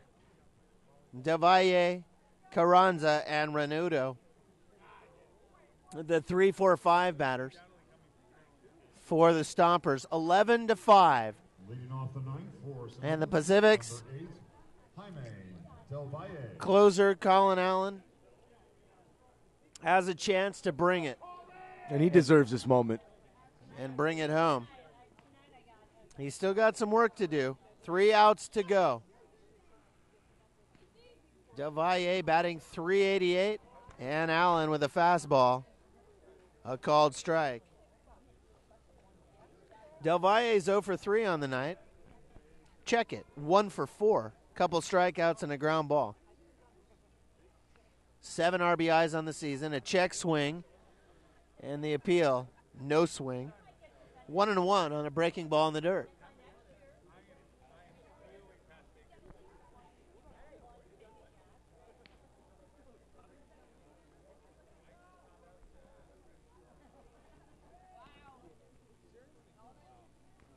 Del Valle stands in against Allen, and the fastball is swung on and missed. 1-2. Well, the radar gun showed that at 78, but that was clearly wrong. And that had smoke coming off of it. Jaime Del Valle, the catcher. 7 RBIs, and a check swing is upstairs, 2-2. 5 runs on 6 hits with 3 errors for the Stompers. 11 runs on 16 hits for the Pacifics with 2 errors. And both of those came in the first inning from Ryan Pretty staring into the sun. And neither one of the errors cost the Pacifics a run, as the foul ball goes back to the screen. We'll do it again. 2-2. Pacifics 3 outs away from the first half championship and a guaranteed berth in the championship series at the end of the season. 2-2. Fouled off of the glove of Boehner. And Boehner just punched his glove because he knows that if he hangs on to that, Del Valle is gone, and he usually will. Just kind of bounced in and out of the mitt. Joel Carranza's on deck. For now, it's the 3-hole hitter, Jaime Del Valle. 2-2. Got him! 1 away. We comes at Del Valle with that slider right at the belt, and he undercut it. But Allen has been lights out in this series against the Stompers. Carranza with 10 home runs and 29 RBIs. 2 for 4 on the night with a run scored back in the third. 1 away. Ronaldo on deck. Long fly ball to deep center field. Pace on his horse. Pace looking up. Gone. Carranza makes it 11-6, as he did the other night. Late in the game, Carranza goes deep, and Pace barely moved as he sent the first pitch he looked at from Colin Allen. Same situation. Yard. And you talk about the expression, ownage is ownage. And Carranza sees Allen just extremely well in a challenge fastball, and Carranza turned on it, and he belted it out of here. And he ties the Pacific Association record for home runs, and it's only the first half of the season. With 11. Here's Ronaldo now. Pacifics up by 5 after the home run by Carranza. And it gets away from Boehner. 1-0. The DH, Marshall McDonald, is on deck. Ronaldo with 2 home runs and 30 RBIs, leading the Pacific Association, takes a fastball up and in. 2-0.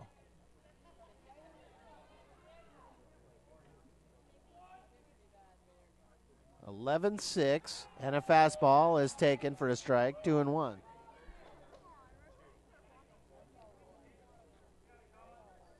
.269 hitter, struck out his first 3 times and then walked back in the 7th.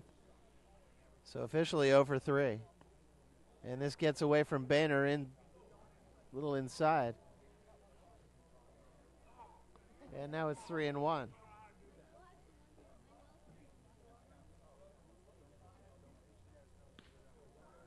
Well, luckily, the Pacifics have still a healthy lead.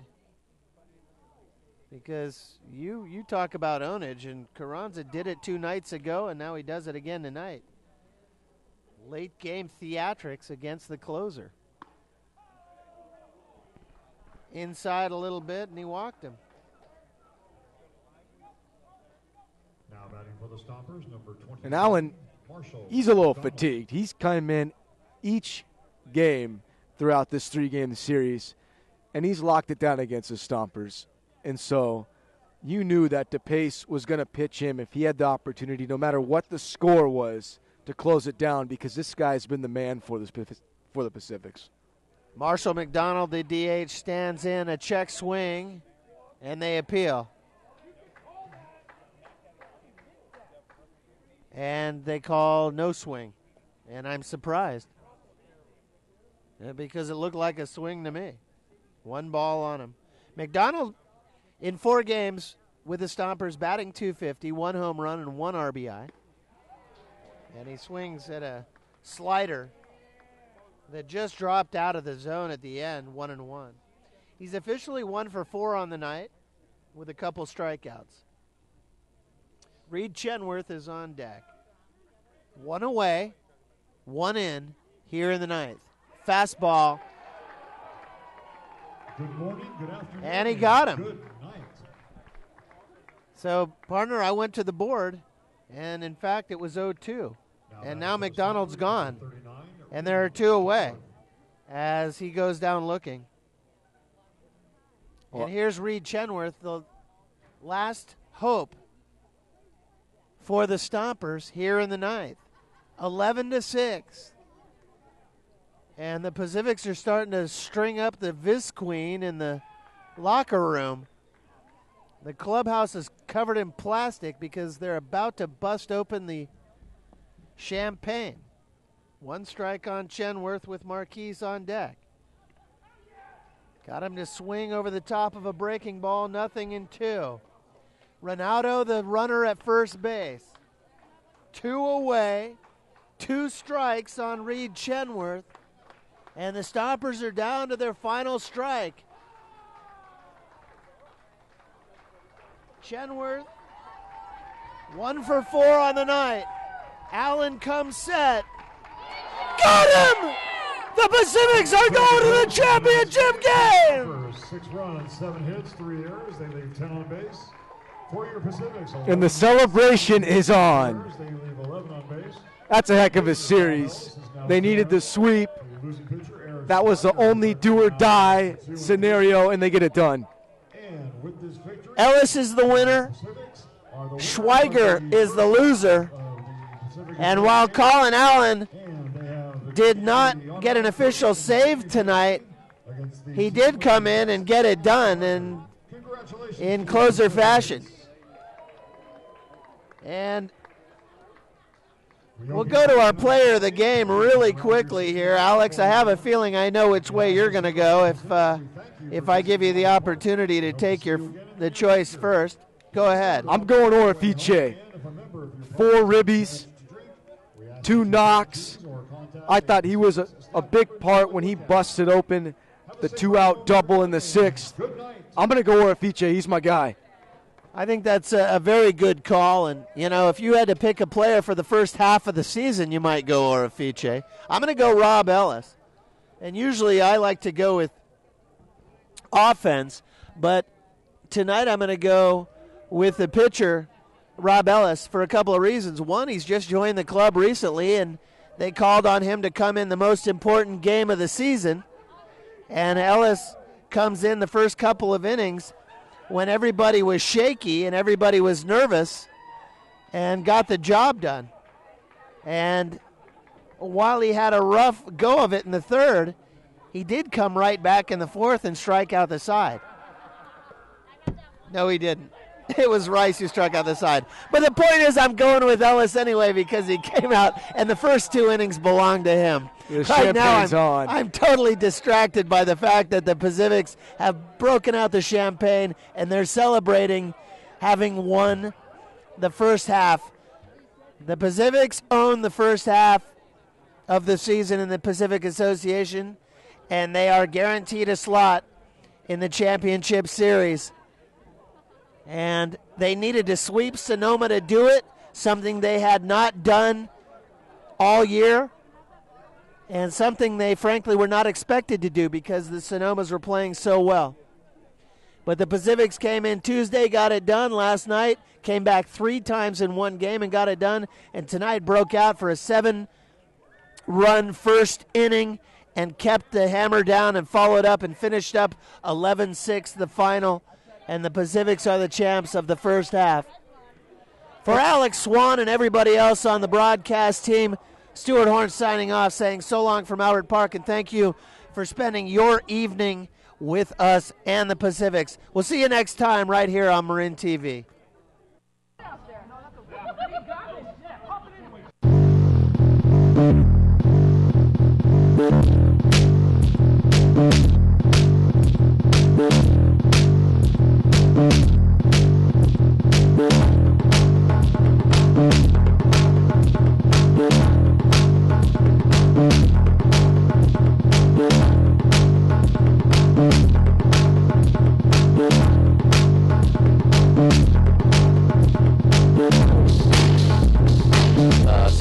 Broadcast camp appealed to me because I'm a filmmaker and this was a new area of filmmaking that I had never explored before. It's just been really fun to get to know a bunch of different people from a bunch of different schools and all come together and create this production.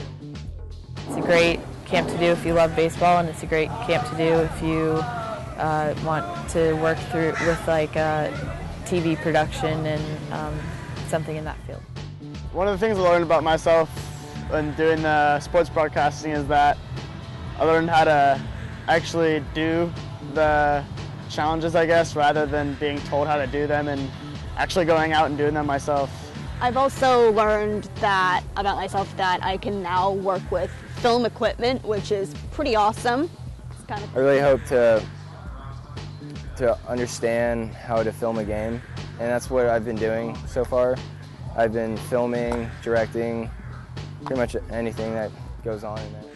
Through this program, I've learned about myself that journalism may be a potential career for me in the future. Sports broadcast camp changed my perspective on televised baseball just by making me appreciate how much work goes into it. Oh, great. I mean, this has been one of the best camps I've been to in a long time. Honestly, it feels more like an internship than a camp, so it's just great. I mean, I would just say, hey, you should come do it.